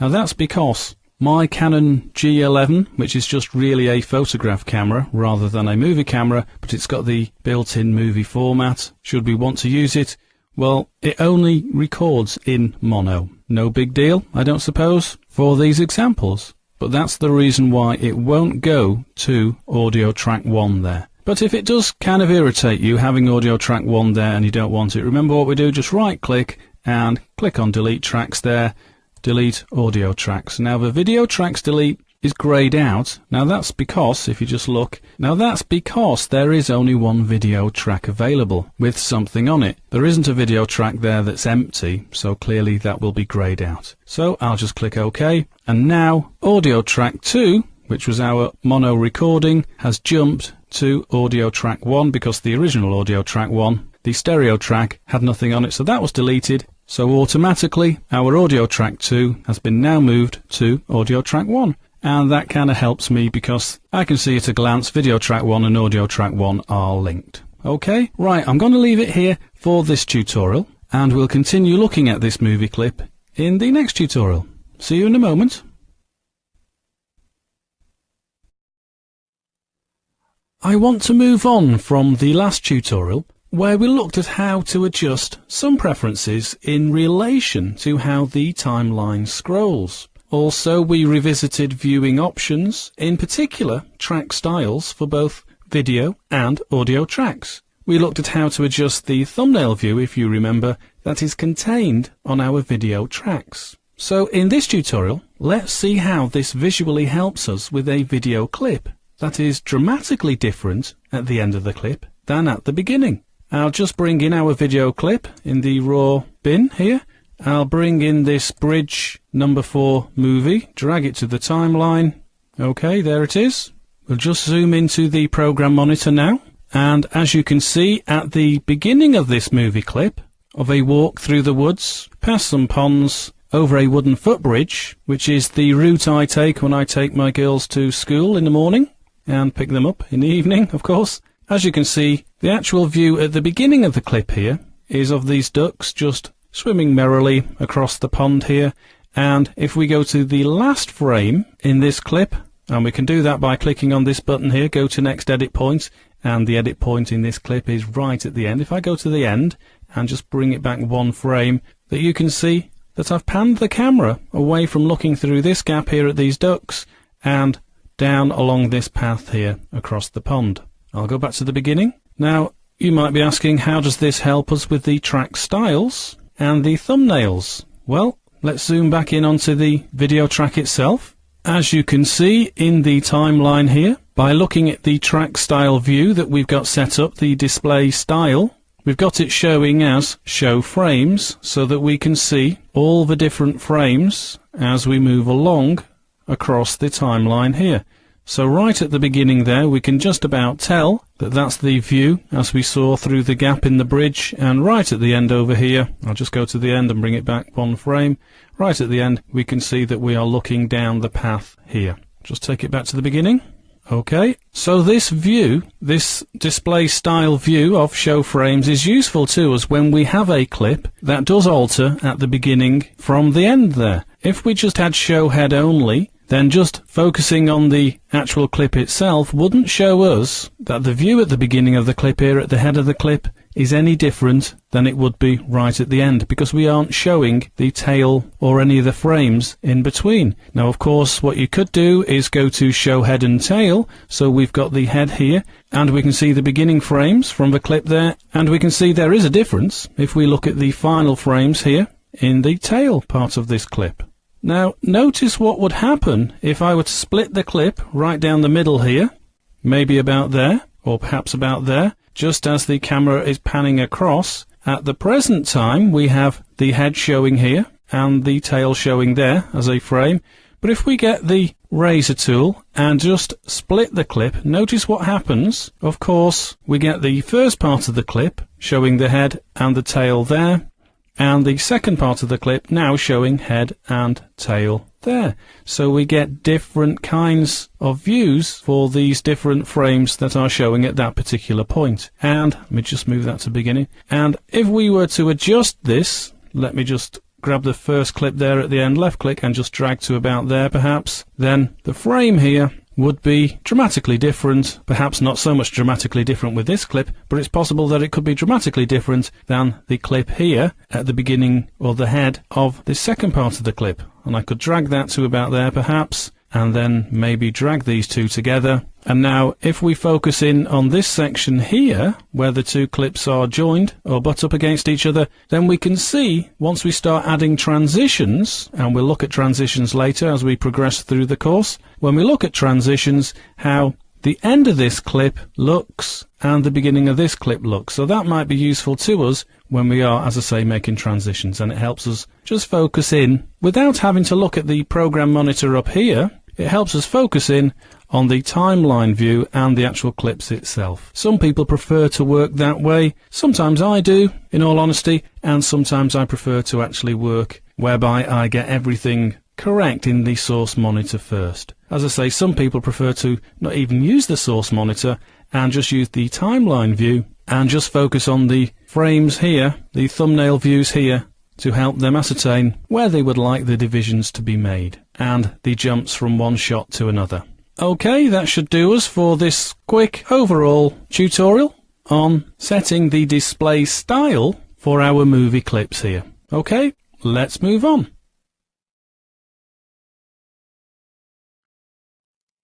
Throughout this VTC course on Premiere Pro CS5, I've been explaining various techniques and various tools that are contained inside of Premiere Pro. Possibly the one unifying tool that binds together the source monitor up here the program monitor over here, and the timeline down here is the current time indicator, or CTI as it's known. This is the CTI here. As I say, it features on these three panels, 1, 2 and 3, but it can initially be confusing because it seems to be linked between two of the views, but not all three. I'll just quickly go through what the CTI is. As we've seen in a few of the previous tutorials, this red line that runs right down here, headed by this little blue button at the top there, that's known as the current time indicator, or CTI for short. And to move it, all you have to do is just left click on it and just drag where you want it to go. Okay, simple enough. Let me just add a clip to the timeline, and I'll go for the one we saw in the last few tutorials. We'll go for this bridge number 4 again. And as I say, just left click on it, the CTI there, and you can drag it across wherever you want it to go to. You can probably just about hear the audio in the background there playing away. I'll just take it to the beginning. You can play the CTI just by clicking on the play button there. And as it plays along, then it moves along the sequence here, along the timing frame. So I'll just click that for now. So we can see at a glance where we are up to in terms of the time. I'll just go to the beginning again. Now I'm going to open the same clip again in the source monitor, so I'll just double click on it and it opens it up there, as you can see, in the source monitor as well as in the program monitor. Now this is what sometimes confuses people, because in the source monitor up here it functions as it does in the program monitor and the sequence panel down here, but does not run in parallel with them. So even though I could click play here in the program monitor, and I'll just drag this in a little bit so we can see it moving along, we can see it moving in tandem here along the sequence here, along the time here and up here, but it doesn't move in the source monitor. Let me go to the beginning, and now if I click play in the source monitor, yes, we can see the CTI here moving along, but it doesn't move along in the views down here either. Okay, and the CTI just moves itself all the way along to the end of the clip there, and there we go until we get to the end, and I'll just go to the beginning. Okay, makes sense. So we need to remember that the program monitor and the timeline CTIs are linked, and as we saw, wherever one is in the program monitor, the CTI here, left click there and just drag it along, the other CTI parallels it in the sequence monitor. And of course you can do the same thing here and just move it along wherever you want it to go to. But it does not move the source monitor. The source monitor, remember, is clearly independent of these other two views. So we can just simply click on there and drag it to wherever we want it to go to. Okay? Now just before we leave this tutorial, although it seems a little bit unconnected, the CTI, I just want to point out, see this sort of greyish area just above the orange border here? If I just click on there and drag along to the right, then we can see these extra tabs here. I just wanted to point that out because it's only a very quick thing and I didn't think it warranted a whole tutorial of its own. I just thought I'd point that out. So just left click and we can see all these other tabs here, if we have some hidden away. Okay, and I'll go back. Right, that's the CTI, the current time indicator. In the next tutorial, we'll look at zooming in and out of these clips down here in the sequence view. Okay, see you in a moment.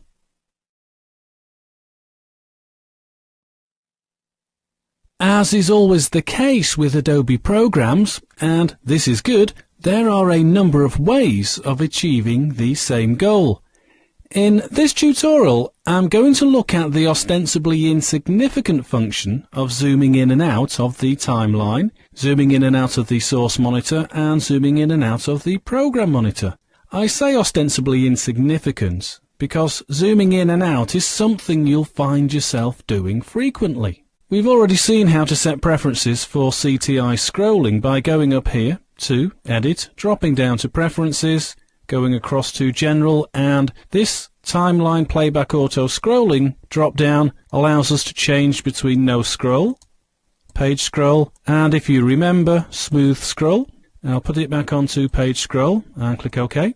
So this tutorial is really to establish how to zoom in and out so that scrolling, either by page or smoothly, becomes a secondary matter.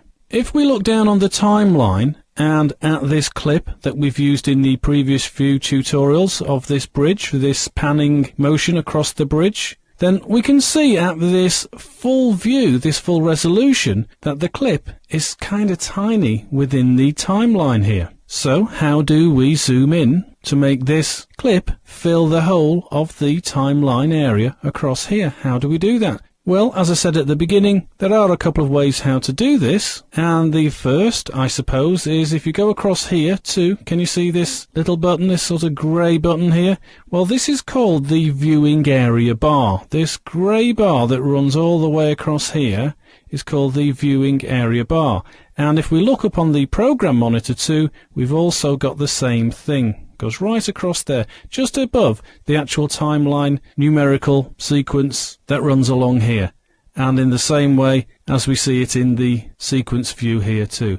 Well, as I say, just click on the end there, left click on it, and just slowly drag to the left there. And you can see that the actual clip itself zooms in or enlarges onto the screen. Probably got a little bit too far there. And if I want to move across here, but without zooming in any more, then just sort of drag it from around about the middle there. Left click in the middle and just drag the viewing area bar across there. Okay, and drag it back again. And of course you can see at the left there is also another one. Let's left click on there and just drag that, and you can see it doing pretty much a similar job there.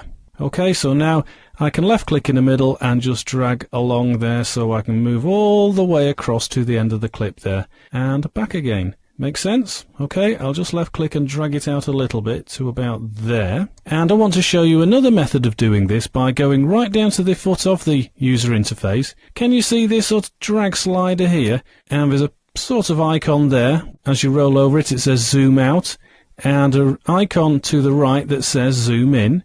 I bet you can guess what these do. Well, this icon here of these, well, they look like mountains to me, and this looks like a little mountain to me. If we click the zoom in just once, then we can see that yes, we have zoomed in. We seem to have gone off the screen here, but we can just drag there and go back out again. And did you notice when I drag this, what this little icon does down here, this little drag button? Keep your eye on this whilst I drag this, and you'll notice it moves in parallel. Okay, there we go. And of course you can go onto the zoom out there, just click on there a few times and we'll go right out to there. So we've zoomed right out so that we can only see a little bit of the clip there. In reality, it's the full length of the clip. Now, of course, in the program monitor, it does exactly the same thing with these drag sliders here, this viewing area bar, but we don't have the same view as we have down here in the sequence monitor, whereby we get these zoom in and out buttons here. Okay. Now, another method of zooming in and out is by using a shortcut that you'll find on your keyboard. If you click just the once, if you just click the / arrow on your keyboard, notice what happens. We get the zooming out so that it nearly covers the whole of this sequence area here. And if we click it again, it comes back to around about there, and we can vacillate between the two, okay, however we want it to look. So if we have happened to drag this maybe too far that way, just click on there and that brings it out for us. Okay, very useful. And as I said at the top of this tutorial, it appears to be insignificant, but in fact a very useful function that you'll find yourself using more and more and more. Okay, let's leave this tutorial here. Now that we've zoomed in and out, I'll zoom out of this tutorial. Okay, see you in a bit.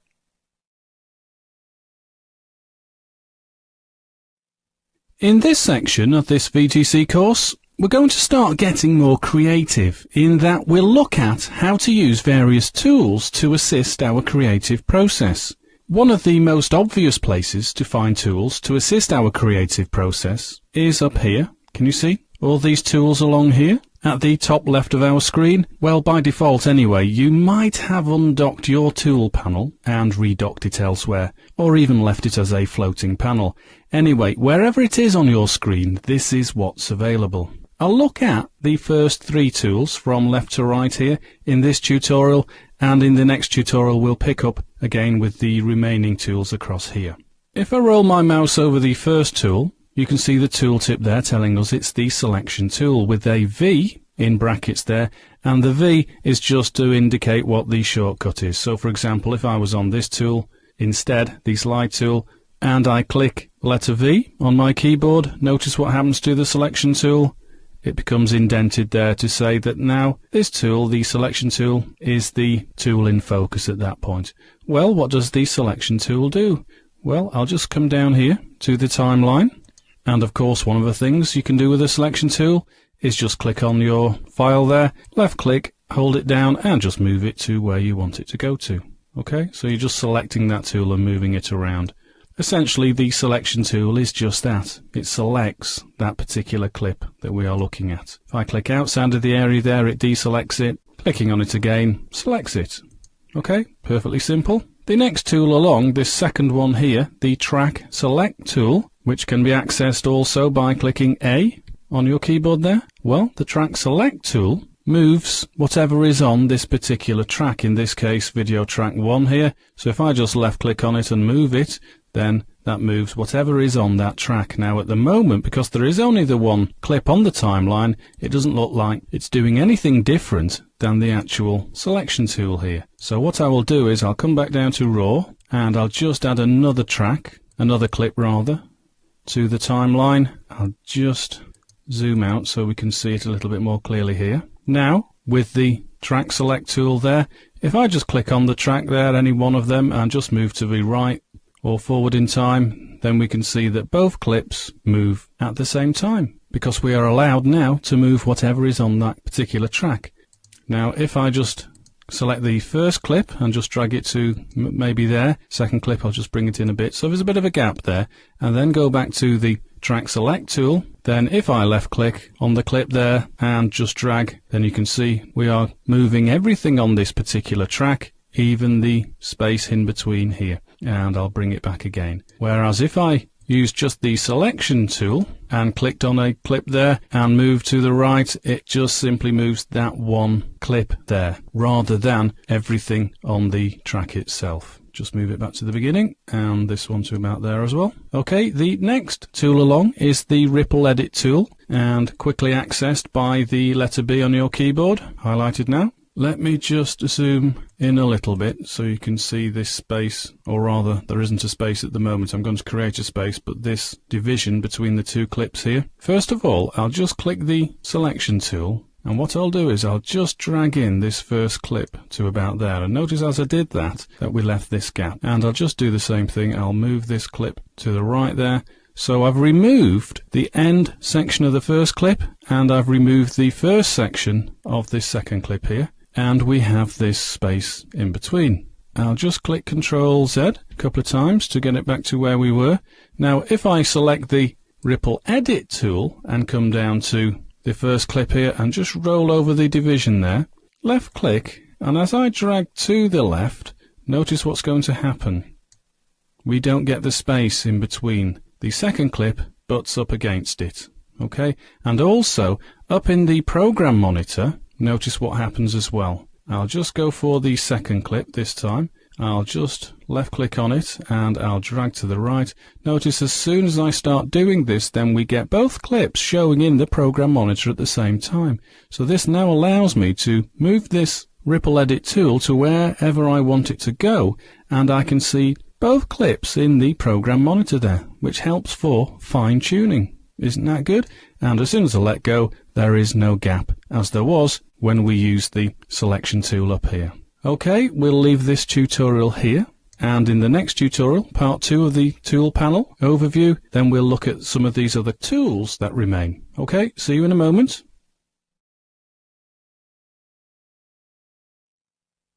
Okay, this is part 2 of the overview tutorials on the tool panel that we can find across the top here, the top left here. And so far we've looked at the first 3, the selection tool, the Track Select tool, and the Ripple Edit tool. Now we'll move on to the 4th one along, the Rolling Edit tool, and you can see that the shortcut is N. I'll do it now on my keyboard, and there we go, it's highlighted for me. I'll just come down to the sequence panel. Now for the Rolling Edit tool to be effective, I just need to bring in another clip onto the timeline. I'll perhaps pick this one down here, doesn't really matter which one, and I'll just place it there. And so we can see the division there between the first clip and the second clip. I'll just go back to the beginning with the CTI. Now with the Rolling Edit tool, it does work in a similar way to the ripple edit tool we saw in the last tutorial. I'll just shorten the first clip a little bit. I'll just trim some off there, and I'll trim some off this one here too. I'll just close the gap there. Okay, now I'll go back to my rolling edit tool, and so at the division here, if I just left click on the first clip and just roll my mouse over that division, left click and hold my mouse button down, notice up in the program monitor we get the two views there again, and as I move this around you can see that both clips are moving rather than just one clip. Both the first clip and the second clip are moving, and that's because what this rolling edit tool is doing is whatever frames I remove from this first clip, then the adjacent clip, i.e. the second clip there, has the same amount of frames added. So if I remove, say, 50 frames from the first clip there and let go, then the second clip has 50 frames added to it. Now, of course, this is only going to work if you have trimmed some excess from the clips themselves. It won't work if you simply place the clips on the timeline without removing any clips, as we did earlier on, simply clicking on it and just removing some clips like that, and perhaps at the beginning of that clip too. Close them up and go back to the rolling edit tool and just dragging like that. So we do have to have removed frames for this to work. Okay, I'll just remove these two clips from the timeline there. Actually, I'll keep the first one. I'll just drag it out to where it was, the full length, and notice the full length of the clip is around about 16-17 seconds there. And I'm going to move along to the next tool along, the rate stretch tool. The shortcut, notice, was the letter X on your keyboard. Now, when I use this tool, just look around here and you'll notice what the rate stretch tool does. It adjusts the length by time stretching the length of the clip. So if it's 15, 16, 17 seconds long, whatever it is, and I roll my mouse over the end there and drag it to the left, just notice what happens. I'll just left click and drag to the left there, and notice now we are told that this clip is 160.07% of its original length. So if I click play now, and you look in the program monitor up here, you'll notice that it's actually playing back that little bit quicker than it would have done ordinarily. Let's go back to the beginning and do the same thing. Left click and now take it to something like, well, I just need to zoom out so you can see it, 332.55%. I'll play this back now. Notice it's playing back an awful lot quicker than it was doing originally. Okay, go back to the beginning. I'll just zoom out and I'll use the same tool this time and go the other way. I'll go to maybe 25 seconds there, and now notice we are told that this clip is 67.98% of its original length, so it's going to play back slower. So I've clicked play there, and it is playing back an awful lot slower. You can just about see in the program monitor there that things are going in slow motion. Okay, right, I'll leave this tutorial here, and I will finish off in the next tutorial, part 3 of this tool panel overview, with the remaining tools. Okay, see you in a moment.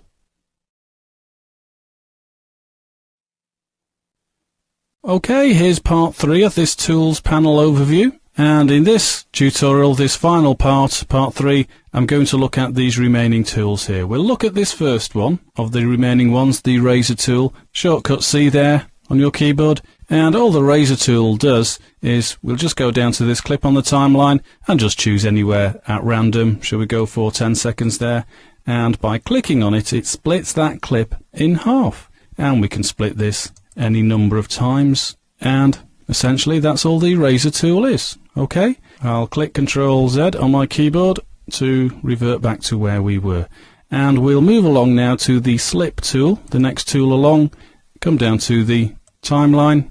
I'll just zoom out because I need to now just add a couple more clips onto the timeline. I'll put one there, and we'll choose this one at random here as well. So now we've got 3 clips on the timeline, this first one, this next one, and this next one as well. Okay, Now, with the ripple and rolling edit tools that we saw earlier on, we adjusted 2 clips. Now, with the slip tool and the slide tool that we're going to look at next, we could adjust 3 clips in terms of what frames get moved or, in fact, removed. Now, all I need to do is I'll just remove some of the frames from either side of these clips, so I've got something to play with, and there we go.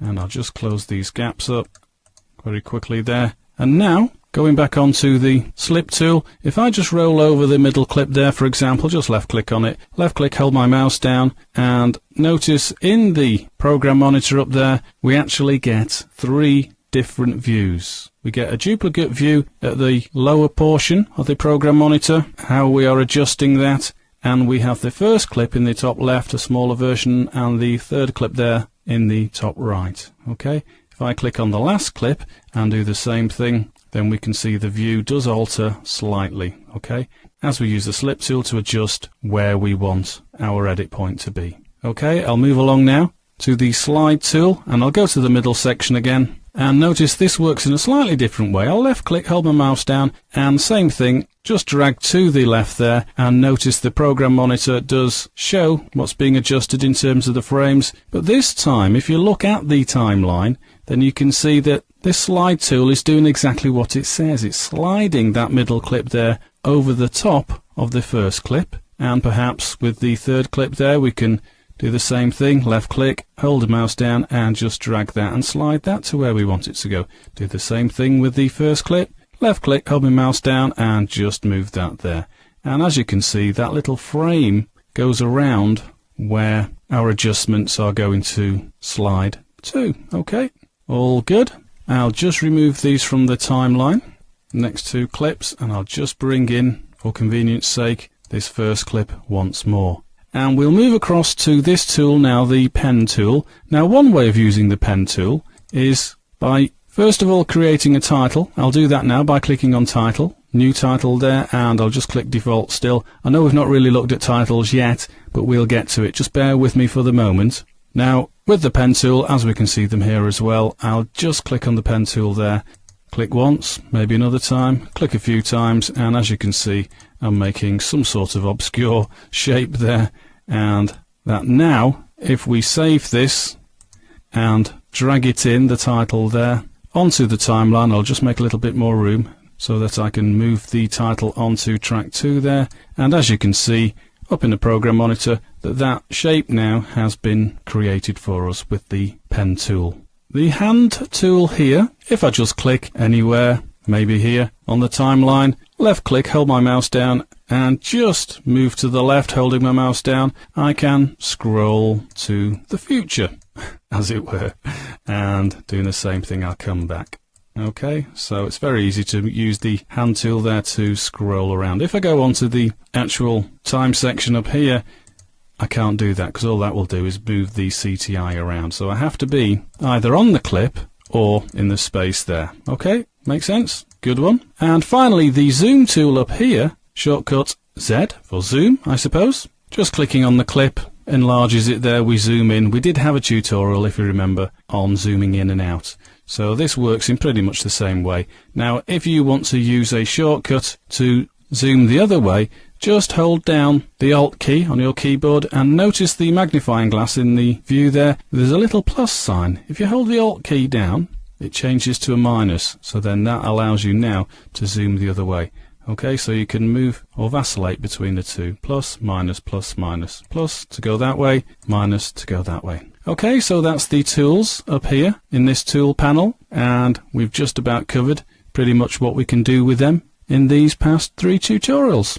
Okay, in the next tutorial then we'll use some of these tools and just make some simple edits. Okay.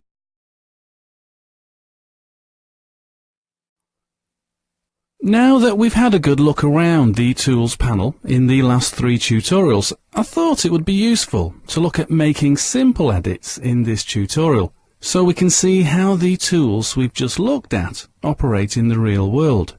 Now, when I say simple edits, I only say simple as another word for time saving. Now in a moment I'll place a clip directly onto the timeline ready for editing without doing any trimming in the source monitor. But first let me just remind you of this most efficient way of editing. We open our clip in the source monitor, so I'll just go to the raw bin there and just scroll down and find a file. I'll go for bridge number 1 there, drag it over to the source monitor, and then find the section that I want to use. Maybe from about there, I'll just set the in point, and maybe go to about there, and set the out point. And then just drag the film strip icon there so that I can insert just the video onto the timeline, or just the audio. Or better still, click this button here, insert, and there we go. Now I'll do the same with another clip. I'll go for the bridge number 4 there, double click that to open in the timeline, and we'll go from about there, shall we say, click an edit point there, an in point, and we'll go to about, there, and set that as the out point. Now click insert, and there we go. We've got 2 clips on the timeline, bridge number 1 and bridge number 4, these 2 AVI files. And maybe, shall we add a third clip in the middle there, between bridge number 1 and bridge number 4?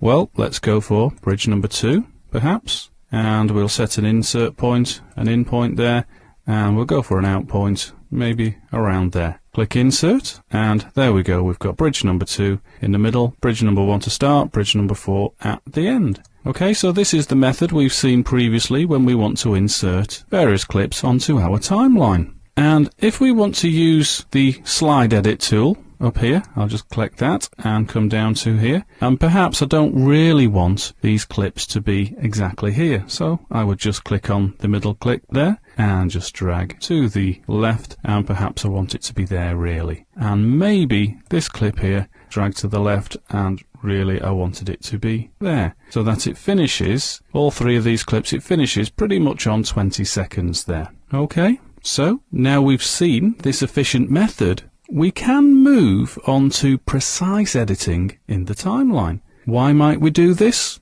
Well, as easy as it is to make frame accurate edits in the source monitor, as we've just seen, we still need to place the clips on the timeline if we want to subsequently edit even more accurately, or precisely, to match an audio soundtrack, for example. Maybe we have some music for an introduction sequence and we want to adjust edit points to this audio track. Well, now we have these 3 tracks in place on the timeline here, we can do just that. So I'll go up to my music folder there, my music bin, left click on the track there and drag it down onto audio track 2 there. I'll just go up to the selection tool, and now I'll just close the source monitor down of all these 3 video tracks. I don't need these, so I'll just click close all to remove it out of sight there. Don't need to see that, because really our focus is on the program monitor. Now if I just get rid of the track output so I can't see the actual video but can hear this audio track, just expand and get rid of the audio tracks there, anything we're not using. Okay, so I've got more room and I can see that now I've got the video track going along here, but it's invisible to us in the program monitor, because really I want to work out where I want these visuals to alter as it links into the music. Well, I can see that the music here with this waveform display starts at the beginning there obviously and starts again here. So what I could do is I could just trim very roughly the audio to about there, perhaps about there. I'll just play this back.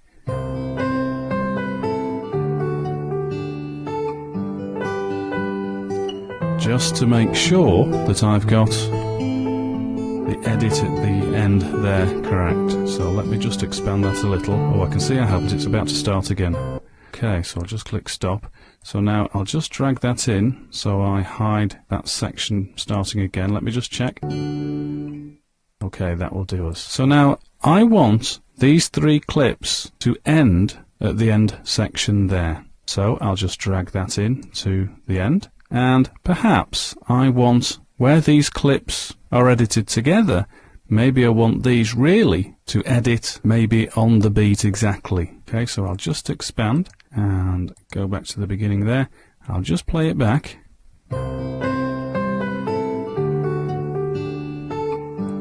Okay, so maybe there I really want this cut of the video to be there. So I will go back up to my slide tool and just left click and drag that now to exactly there. Not quite accurate enough for me. There we go. And I'll go back to this section here and just play along. Let's just see where it balances out. That's actually not so bad there, is it? I could just bring that in a tiny bit to about there. Okay, just zoom out again. So now these edit points cut exactly to these beats here.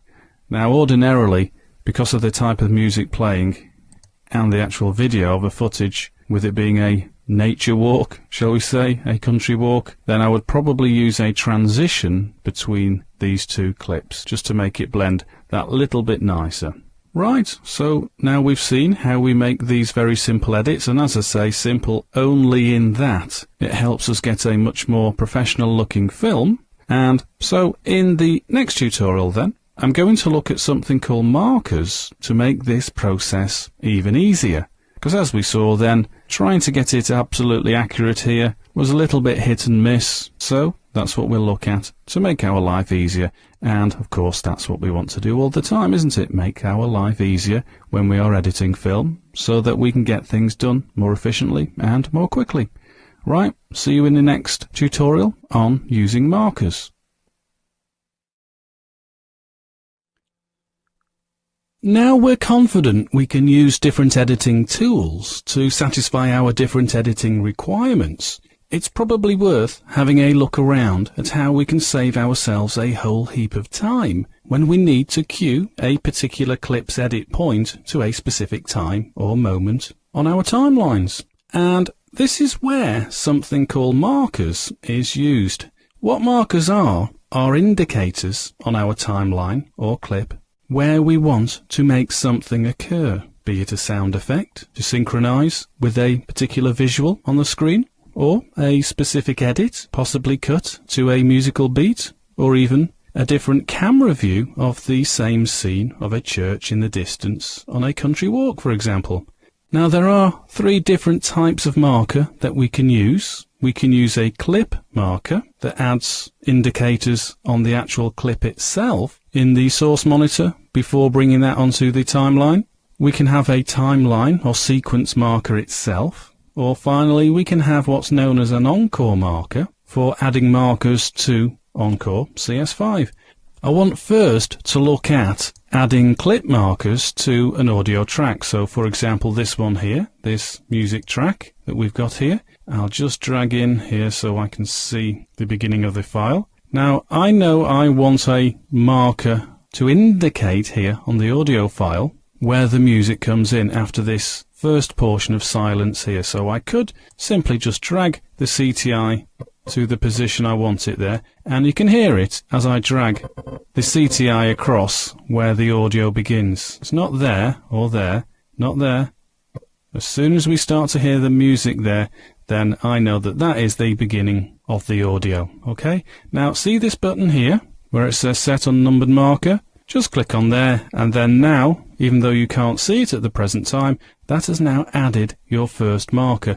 And to see it, just drag the CTI out the way. And now can you see this sort of silvery white line that runs vertically up and down the screen to indicate that that is where our first marker is.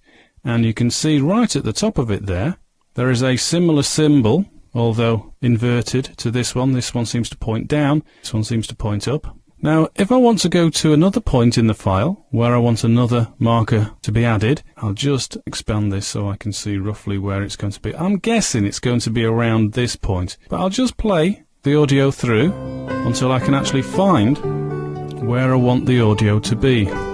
Maybe it was around here actually. Let me try again. Probably there. So I'll just zoom in, and I'm guessing at the tail of this audio waveform dissipating and attenuating again here, that's probably going to be around there. So I'll add another marker and zoom back out again and play through once more to find out where I want it to go. Probably there, isn't it? So if I go to about there and then zoom back in, and I'm guessing it's there, probably there, isn't it? So I'll just click there. Now, if we think we make a mistake, by the way, and we want to move a marker, just roll over it, left click on it, and just drag to where you want it to go. Okay? And it's probably about there. And once more, we'll add another one. And I'm going to make it at the end of this first section before where the music begins again. So it's probably around there. Zoom in, and it's going to be there. So I'll click marker.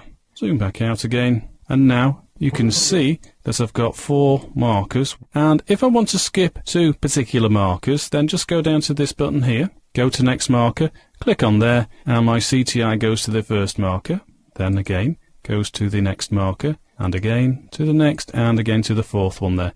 And of course, to go to previous markers, just click on here as well, and that takes you to those different markers.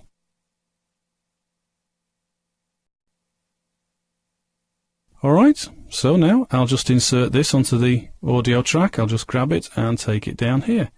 I'll just close it. I don't need it in the source monitor anymore. And now you can see on our timeline here that we've got a marker there, which is where we set it, and another one there, and another one here, and our 4th one, which is over here.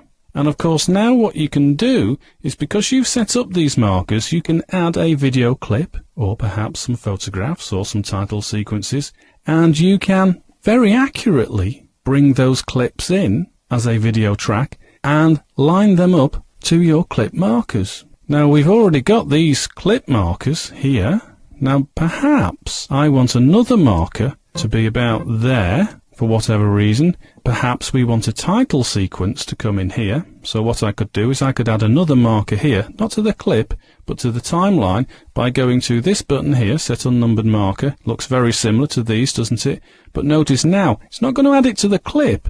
It's going to add it to the actual timeline across here. So I'll just click and move the CTI out of the way, and there you go. You can see it there. That has now been added. A sequence marker here, and perhaps we got it in the wrong place. Just left click on it and drag it to maybe there instead. Now just bear in mind that even though I can left click on this sequence marker and drag it to a new position wherever I want it to go to, and notice as I move over the clip marker, by the way, kind of locates to it by, I'll just go to there and see how now a black line indicates there that it's running directly to the same place. Let's move it away. And I'll go over here, and now as soon as I get to the second one there, that tells me it's lined up there. Should I want to line up my sequence markers with the clip marker, I'll just move that one to about there. And if I want to remove this marker from the sequence, just left click on it and go to sequence marker there, clear sequence marker, all markers, because it has to be all marker rather than current marker, because it's the only one on the timeline there. Now just be aware that I can't change the clip markers here. If I try and click on it and drag, all I'm achieving is moving the clip itself. I can't actually move that clip itself, that clip marker rather. It's happened to move the whole of the clip. So if I actually want to delete these markers, I would have to go back to the audio track in the source monitor, and where these clip markers are, if I want to remove this one, for example, I'll just place the CTI over it and then right click and come down to clear clip marker, and I'll click on where it says current marker, because I only want to get rid of that one that was there. If I want to remove the other 3 now, then I would just right click, come down to clear clip marker and click on all markers, and now they have all disappeared. So that's how we set markers both on the clip and in the sequence for when we want to queue up either visuals or other titles or other sound effects. Okay, good one. Right, I'm going to leave this tutorial here and we'll move on.